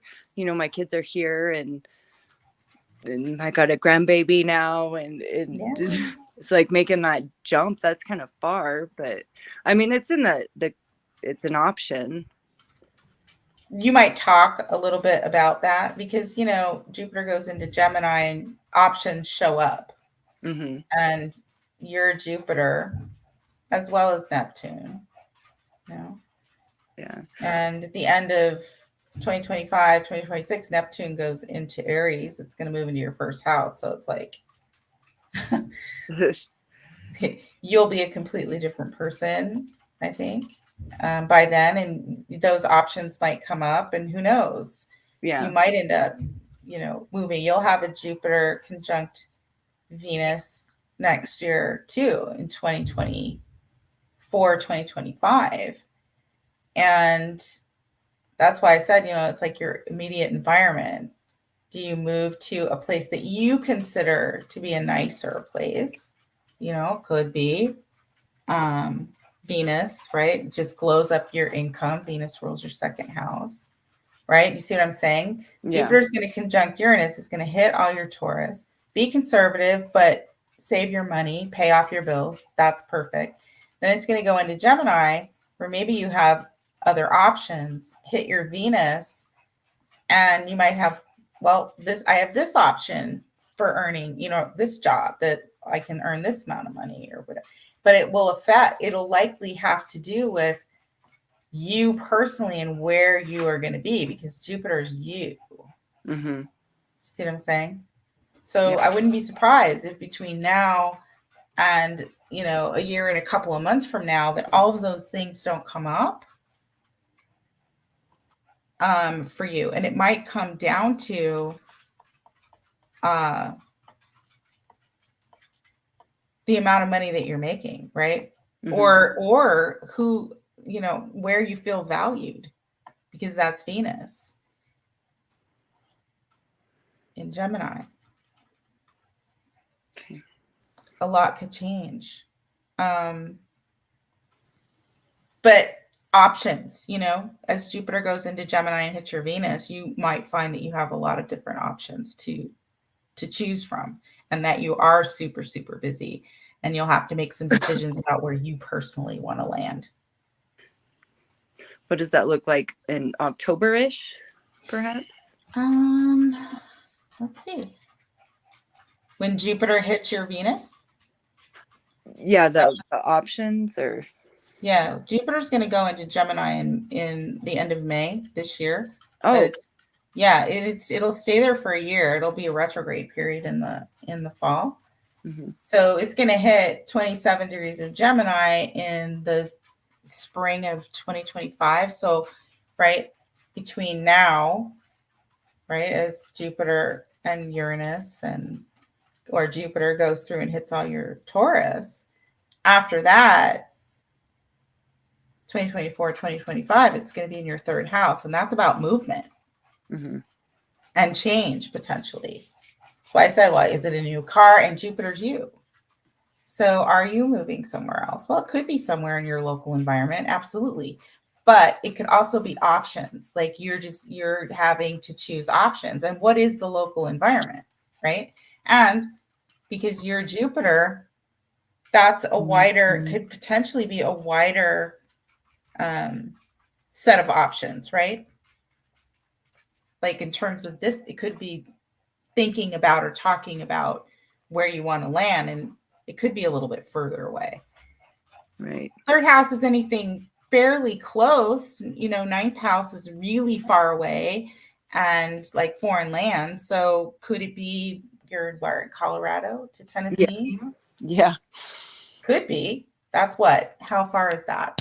Between. I think she said it's like a 20-hour drive, I want to say. Oh, so that's probably like 1,000 miles or so. I don't know. Away, something like that. Yeah.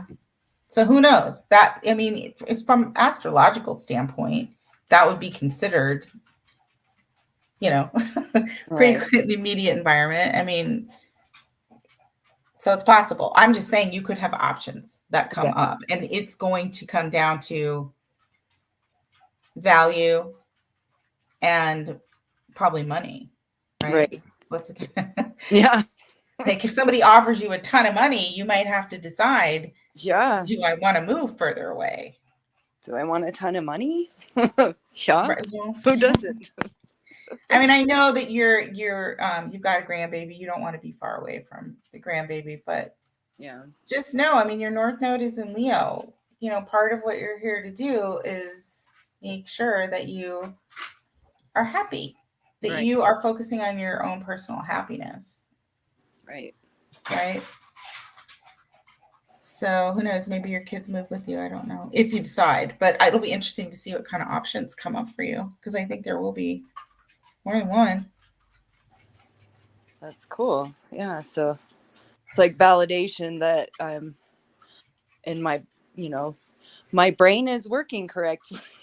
I'm on the right path. Your brain is working correctly. The other thing too is that Mercury is going to be going into your first house, and you have this, and going into Aries, where the North Node is. First house is you. Mercury is going to be retrograding, and it does affect your 7th house, relationships, and also your 3rd house, immediate environment, communication, and your 4th house of the home. And Virgo is work, can be clients and things like that. But pay attention to what comes up during this Mercury retrograde. When was that you said? Mercury retrograde. Mercury's going into Aries. Let me just grab the exact dates. We'll just look at it on your chart. I have to animate it. Thanks for your time. This is really cool. So let's see. So Mercury you can see this move, right? Mercury goes 29 Pisces, March the 9th. And then it'll be in your first house. Let's see. When does it go? Retrograde.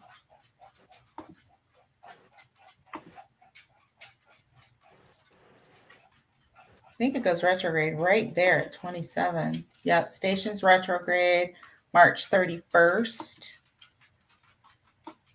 And then hits retrograde on April 2nd.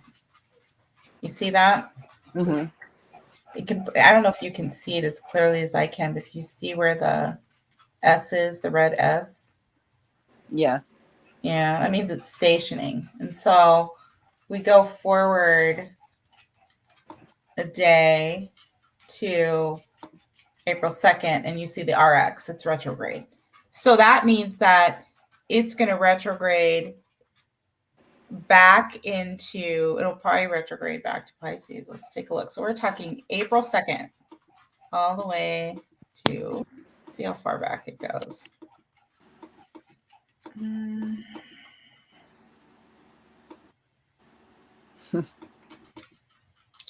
16.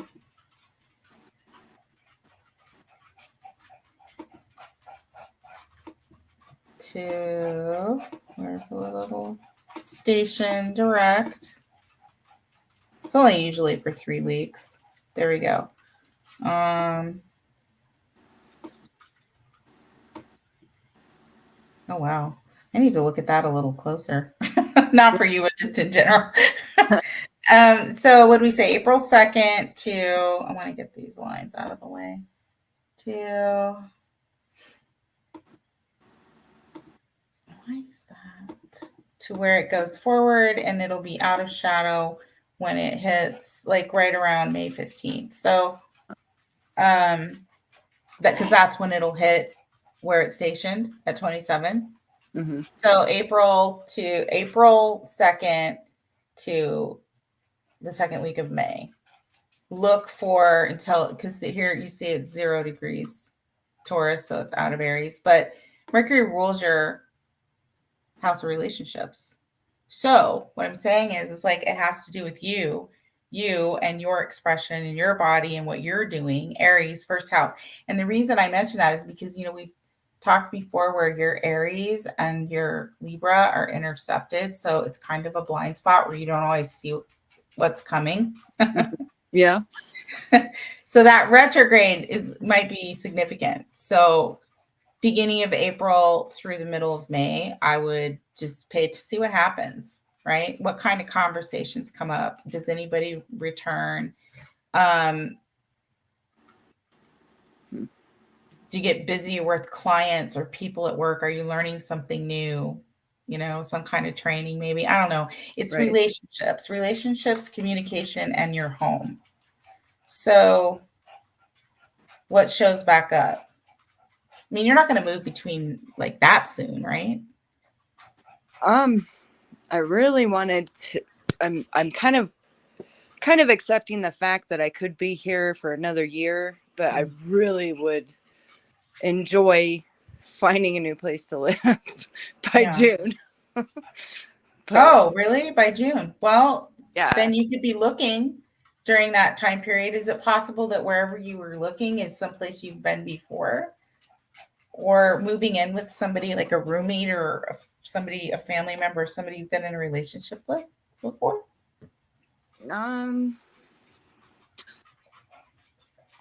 I don't know. I just want to be able to have a washer and dryer and a cooking spot and like maybe a living room. Well, again, I look for something to pop up in that area during that retrograde. All right.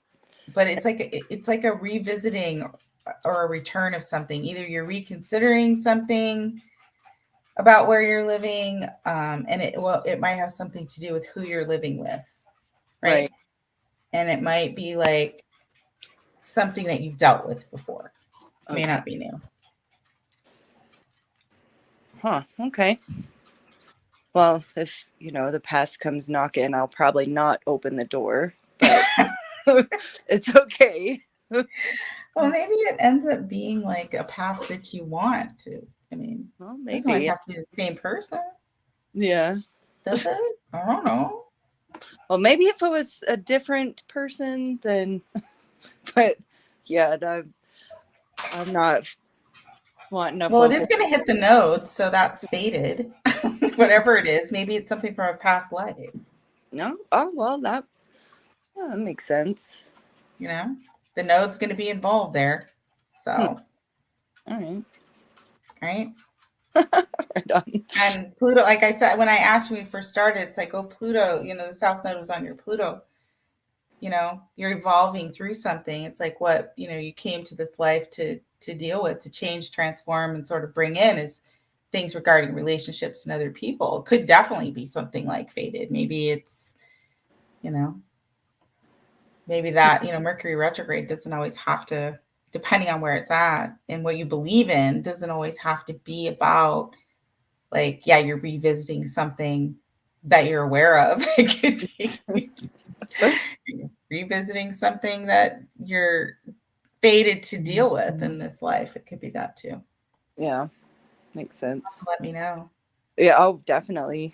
Yeah, you'll have to let me know. Well, Sweet. I appreciate your time. You're really awesome. Oh, I'm glad. You're welcome. I'm glad that you're doing. You sound good to me. Yeah. You sound good to me. Yeah. Way more better than I was last year at this time. Awesome. Good.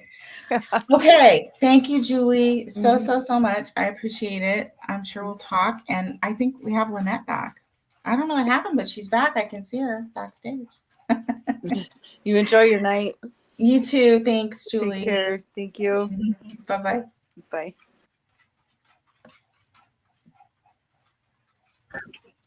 There you are. We were looking for you before. I was like, oh, I lost her. Can you hear me? Yeah. There's a little bit of feedback there. But Yeah, let me go turn off the computer because I was trying to get on the computer, but hold on. Yeah, no, go ahead. You guys, or Susanna, I'm gonna like pop off the camera for 1 second and then I'll be right back. So I didn't go anywhere. But I need to grab one quick thing, okay? Since we're running. All right. It's totally fun. We're running tight. So hang tight, everybody. I'll be right back.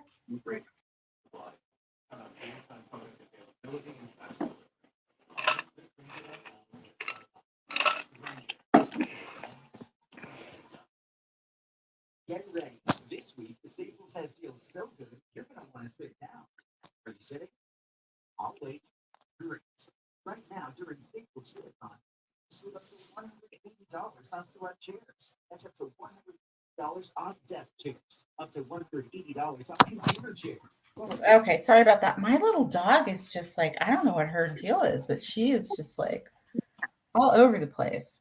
Sorry. Hi, Lynette. Hi, how are you? I'm good. I'm good.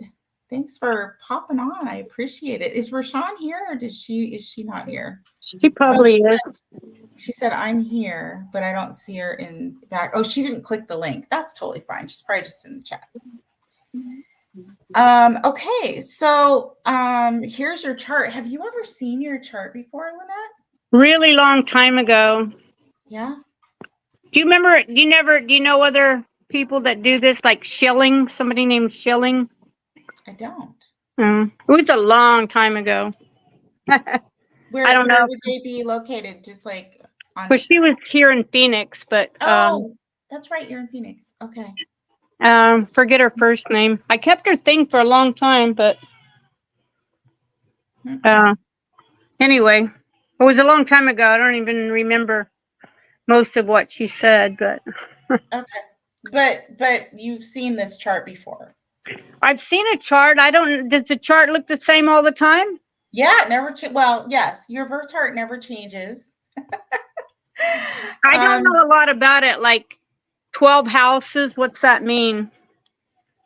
Well, the houses are the areas of life that we read when we look at where the planets are placed and then how they express themselves, right? So like the first house is you and your identity and your body, and the second house is your values and your resources and income and your self-esteem and the things that you possess and own. And so that's kind of how we read it. Each one of these houses represent something different. It would be really hard. There's no way I could go through and like do a whole reading for you online. If you wanted to book, we could do that, but we can. And it changes monthly, or how often does it change, or hourly? Well, the way that we look, it doesn't, your birth chart never changes. So what's in your chart is your natal promise, right? So this is how these things express. Now, the transiting planets that go around your chart and all of our charts every day, moon moving the quickest every 2.5 days, can kind of tell us the pulse of where things are at and what area of life might be being hit, right, at any given time. So like right now we have a ton of Pisces energy in the sky. And so if I were to look at your transits, you have just your first house is kind of stacked. But here's the thing, your first house, your Pisces is intercepted, right? Like, I don't know if you're watching The Other Girl, but like when you have the cusps of the houses are very important in astrology. right? Because they kind of rule that area of life, and we can read based on the planet that rules that sign how things are going. Now, when you have a house that's intercepted like this one, where this is your first house, so your chart ruler is Saturn. You have two chart rulers, Aquarius. Your chart ruler is Saturn and Uranus, right? Saturn up here in Capricorn. That's one of your chart rulers, and Uranus over here in Leo in your 6th house. Well, you probably experience a lot of change, maybe a lot of ups and downs in your day to day, maybe even in your health, yada, yada. But right now, there's a lot of Pisces going through your 1st house. So it's a blind spot, right? You might be feeling a little down in the dumps, maybe a little tired. Hopefully you're not experiencing or having any health problems right now, but it may just be fatigue, But I would be careful with all of that, especially Saturn in Pisces, which stays for a long time. That's going through your 1st house. I mean, Saturn going through your 1st house can be a positive thing. It can be sort of a rebirth of like the kind of work you're doing, or, Pisces can represent healthcare. Like if you were a healthcare worker, it's possible that you do something, or have done something in counseling or healthcare, something like that. It could represent your expression or your identity where that's concerned. But the 1st house is the body. So I don't know, are you feeling tired, run down? When you got a lot of Pisces going through your 1st house, you want to be careful that your immune system is, pumping along nicely and you're paying attention to how you're feeling. Yeah. I was, for the whole last year, I was going through something, kind of stuck, didn't want to get out of bed. And I feel like I'm coming out of it, but it's such a habit now that, it's easy just to stay in bed and sometimes way too long. But I'm working late, staying up late. There's some excuses, but not enough. Well, with somebody, you had Saturn, look at you have Saturn on the cusp of your 12th house. Saturn's in your 11th. So Saturn went through Capricorn cycle before last. So you have had, when you've got stuff going through your 12th house, it's tough because that's subconscious. It can mess with your sleep. It's all stuff behind the scenes, right? Dreams, sleep, the things that sort of gnaw at us subconsciously. It can sort of rustle up a whole lot of stuff. And you've just come out of that. And now it's in Pisces, which can be a heavy placement, but it's a blind spot for you. So you're still kind of like, well, how is this all coming together? It's a good thing you're feeling better, and you should, because Saturn coming out of your 12th house and being your chart ruler, you should feel new in your expression in some way, right? But maybe it's not clear, like you're saying, because Pisces is fuzzy. But it does represent energy and the things that are in the air, right? And how we are feeling. Pisces is it's what we feel, but we can't see. So somebody that has Pisces in the 1st house is real sensitive to their environment anyway, whether that be things in the air or just the energy and the people you're around that can drag you down, right? Right. So you kind of have that signature stamp in your chart anyway, where there can be a lot of ebbs and flows. And, you probably have had to deal with some element of that your whole life. But I bet you a lot of this started back when Saturn started to enter into your 12th house. Now, that would have been 2020, right? Well, I mean, changes have happened. I mean, since COVID. Yeah, so I was going to say that, but sometimes I don't like to say that word. But like when COVID happened, you probably went into this place where you were isolated. And I actually kept working during COVID. Did you work from home though? No, I was in healthcare until like 2 years ago. In 23, I moved to San Diego, and I stayed there for a year. And it's almost like last April, when I came back from San Diego, I've just haven't had my footing since. Last April. I didn't really want to leave. I don't know why I came back. I really love it over there. But Are you an actual healthcare provider, or were you doing like therapy? I was for 40 years, but now I'm doing my second job only. Okay. And it is customer care again, but Is it? not healthcare. But not healthcare. So is that the issue? You don't like your job? I mean, I've done that 25 years. So yeah, I'm gonna, you can see I'm turning 65 in a couple months, and I see that. I don't know what I want. I don't know what I want when I grow up. Well, yeah, and that's a lot of, when we read the astrology, listen, the astrology doesn't make anything happen. It just tells us like where the cycles are at, I mean, right. That's all, just so that maybe we can make some sense of the things that are going on. And so, you've had a change of identity, and now you're probably settling into a place of uncertainty. Pisces, right? Like, where do I land? What do I do? It's a blind spot. And you're going to feel, it's almost like wherever you're at, you could tell me if I'm wrong, but like, if you're in the right place based on how you feel, or the wrong place. Well, I know that I'm a Gemini. I need a lot of stimulation, and I haven't.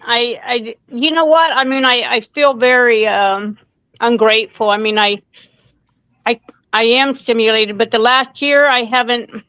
That's not even true. I've been to South Africa. The year before that, I went to Ecuador and went to the Galapagos, and I don't know. It's just like I can't be pleased. You can't be pleased. I don't know what I want. Your chart ruler, one of them, Uranus and Saturn. This is you. One is in the 6th house, and that's in Leo. You just said I can't be pleased. Well, Leo is about pleasure and expression. And Uranus, which is your chart rule, that's you. You want to have that every day.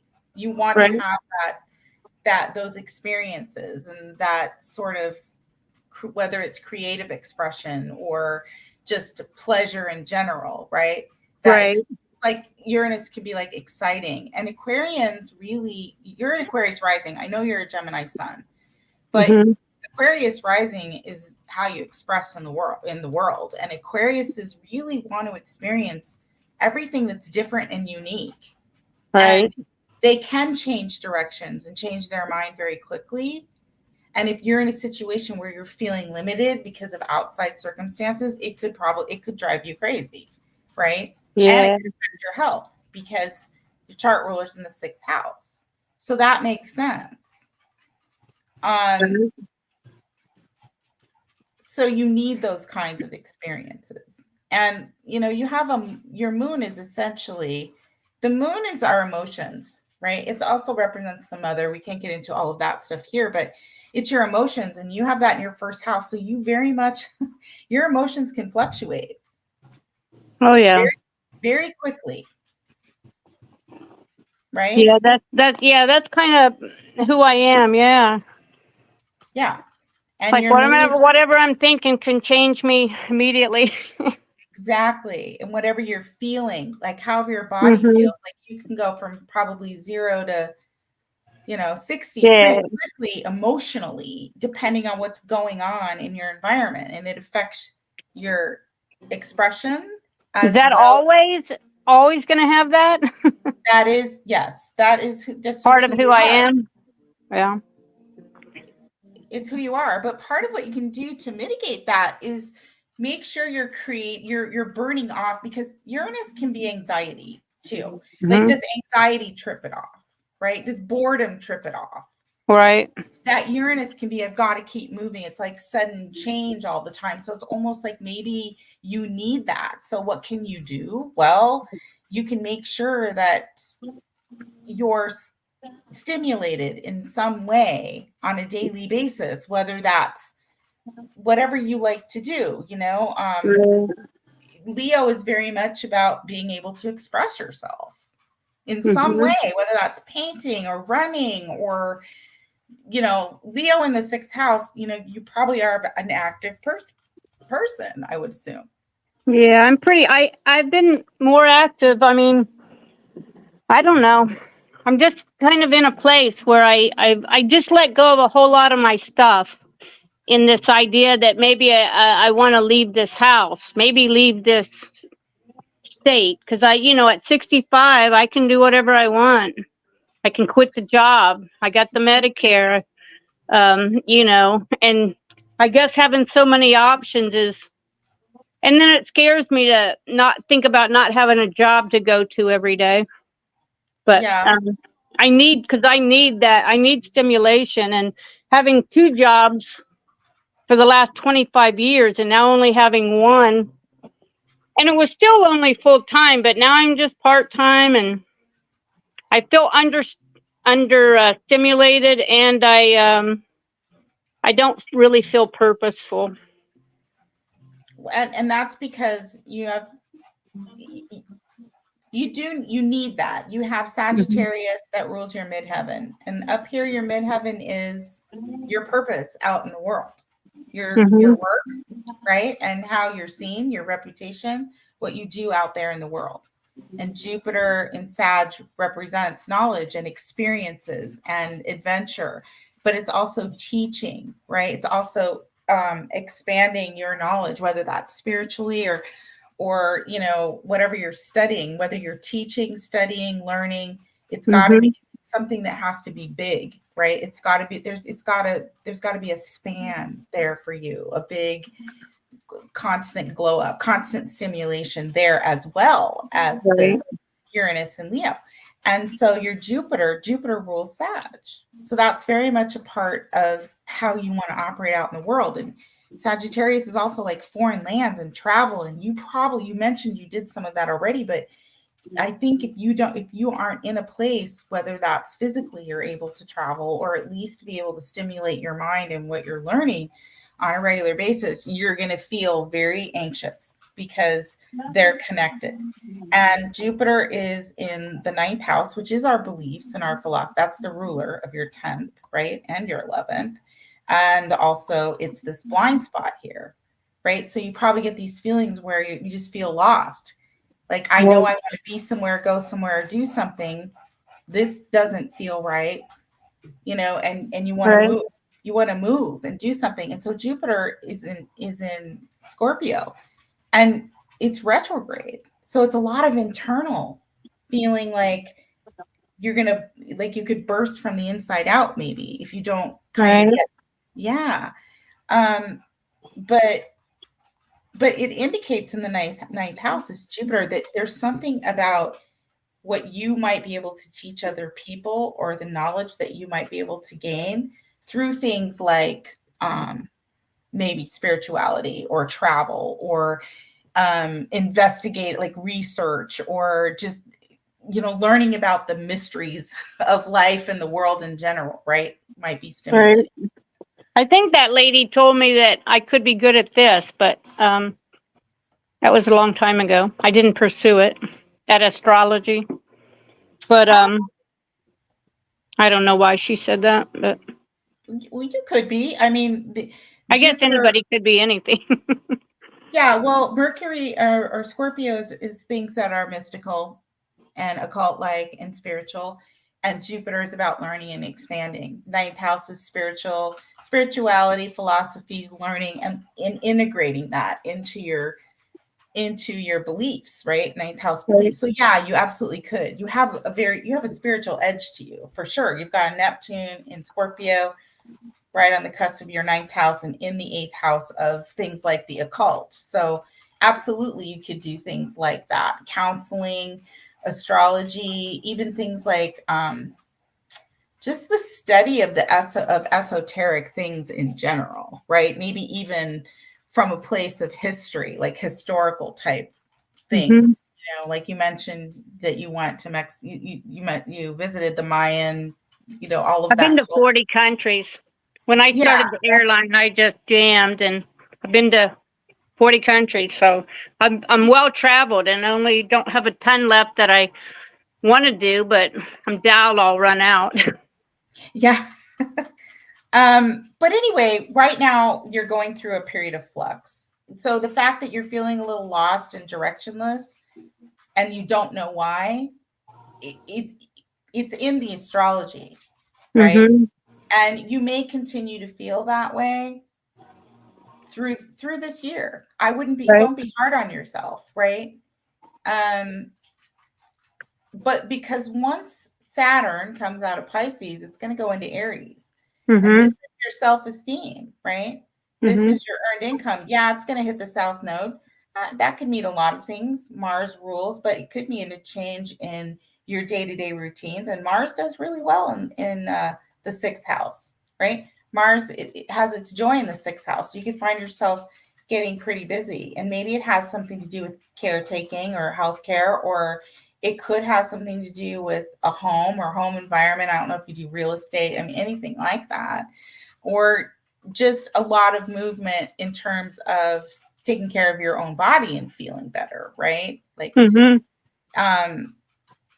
but you want to be sensitive to the emotional feelings that you have and the sensitivities, because Mars does rule your South Node and you're having a nodal return. And you know, things like studying spirituality, dealing with, doing things in water, even just anything that can help you relax, like Pisces things, because you don't want to suppress it all and ignore the fact that you've got emotional needs, right? That things are going on. Because again, just like I said, if you don't find a way to release anxiety, this Mars, is affecting your South Node, which is where you're having a reverse nodal return, actually. But the second house is anything you possess, which, like I said, is your own self-esteem, your earned income, but it's also your body. Why? Because we possess our body. So you don't want to get to a place where Mars, I think I said this in the beginning, where in your sixth house is, causing you physical issues, right? It's like about releasing whatever and processing things, for sure. So, I mean, in a nutshell, it might be a bit of a confusing year for you. It always has been. It's been confusing since last April, but I just keep plugging away, going to work. I don't have any money issues. My best friend moved away. I had a couple things happen, but I wonder if I'm going to have a really good partner of any sort, male or female. I didn't know how much I was going to miss her when she moved to Argentina, but she was good to go. She would do anything with things.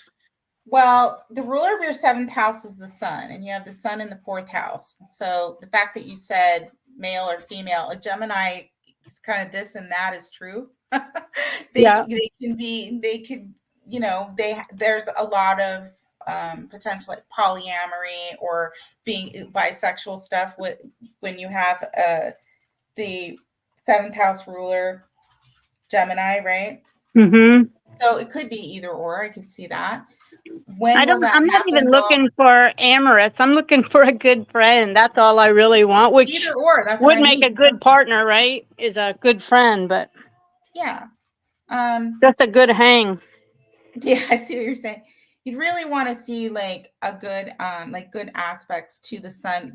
Listen, the sun moves every 30 days, right? So I would imagine that you've probably had a lot of friends come and go and relationships come and go throughout your life, right? Right. Lots. Huh? Yeah, lots. I've had a big life, and yet I want more. Yeah, I can see that. But and there's nothing wrong with that. But I think that there are times when it looks like you should let yourself off the hook. You don't always have to be busy and dealing with this anxiety in a way that is physical, right? Like your emotions come through your physical body. You have your moon in the first house. It tells me, again, going back to this, but that sometimes we're going to have downtime.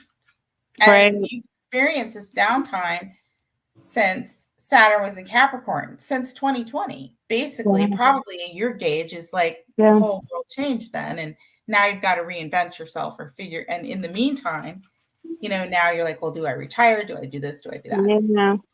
Yeah. I want to know what the next chapter is. Don't we all? Right. I think you'll start to get an idea. Jupiter goes into Gemini in May, at the end of May, and that's going to be coming into conjunction with your sun, which is your 7th house ruler, and that's relationships. So something will open up there. Which is birthday time, which, I don't know if that's coincidental. Is everybody's everybody will go into Gemini. Is that outer ring where everybody's headed? Well, I don't have the transits up on your chart, but that was the transits that we were looking at with everybody's. But I know that Jupiter in Gemini is going to hit your sun because you have a Gemini sun at 6 degrees. So right after Jupiter goes in Gemini, it's going to be on your sun, and your sun is your direction, right? It's what you want. It's how you want to grow, expand, express. It's like it's what you want to achieve. And it's in the 4th house of your home and foundation.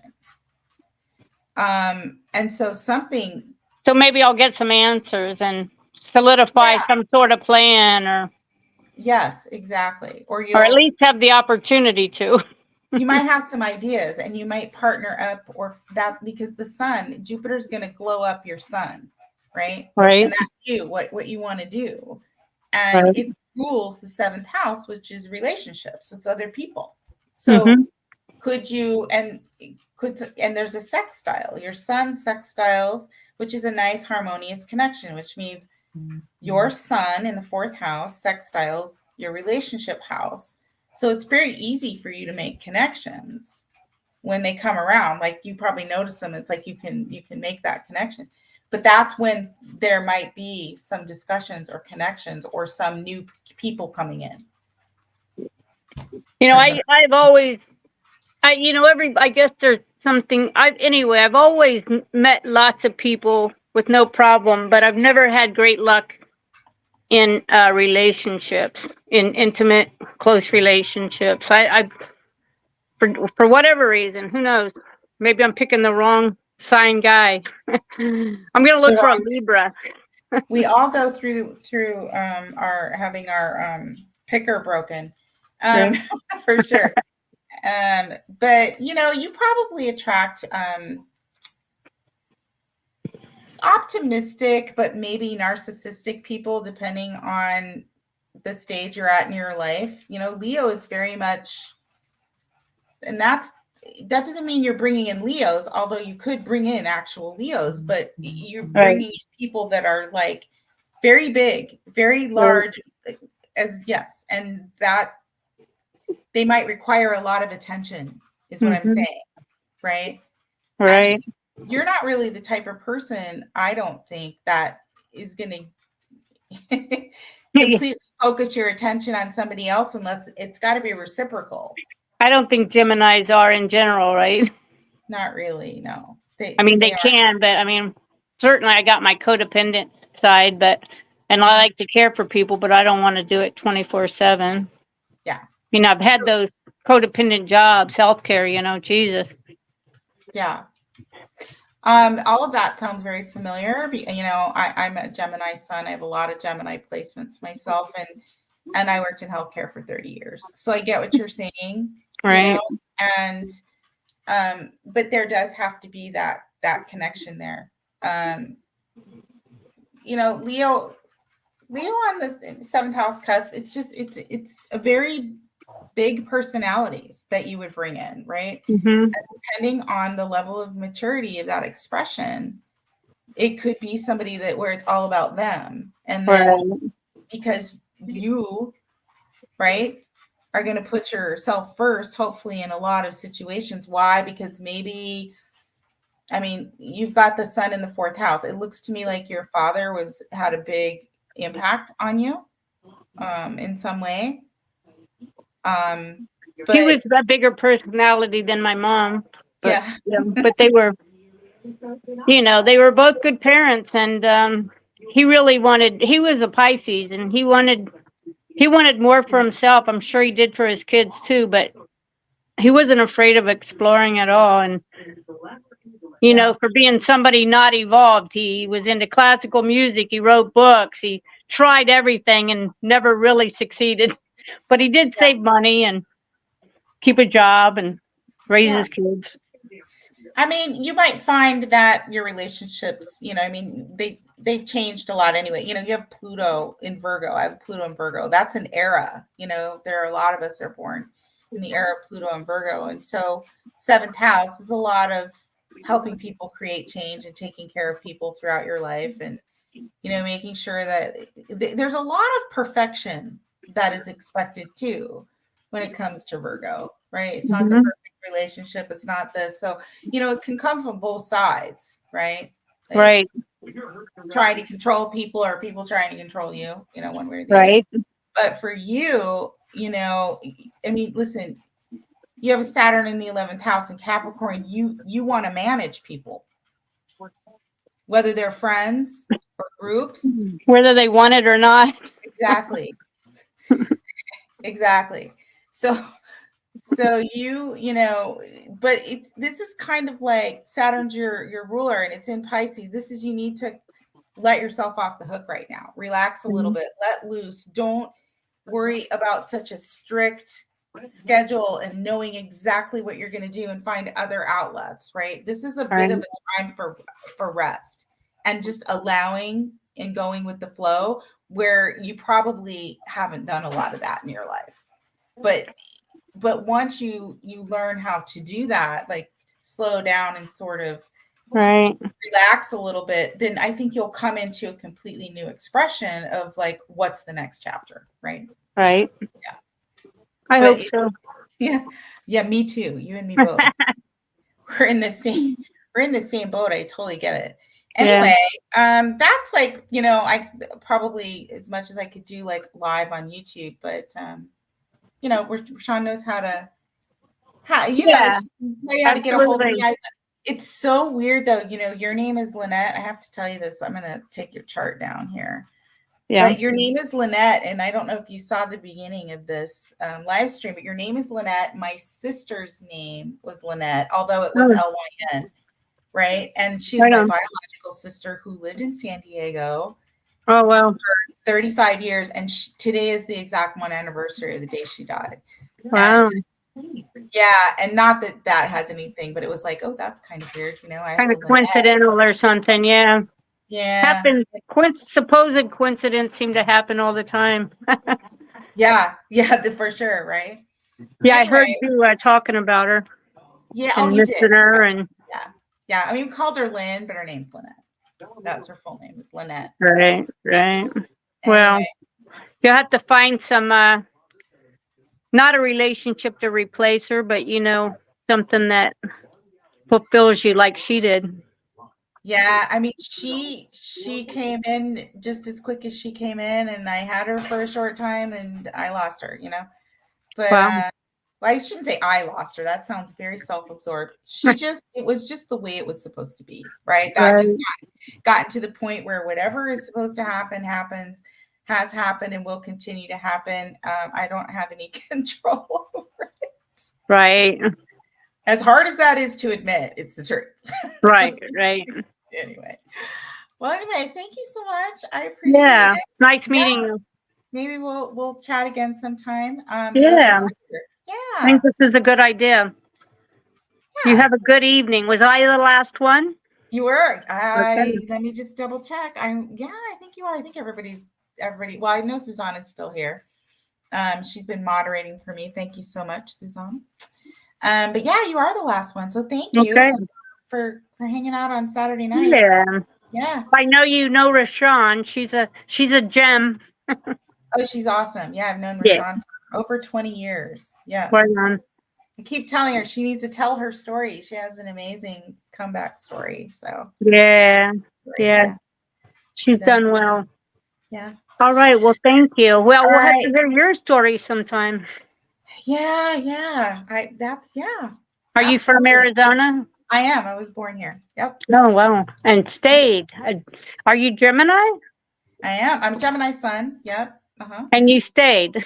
And I stayed. I don't know. There's different kinds of Geminis, but a lot of them are like me. They very active, very. Mhm.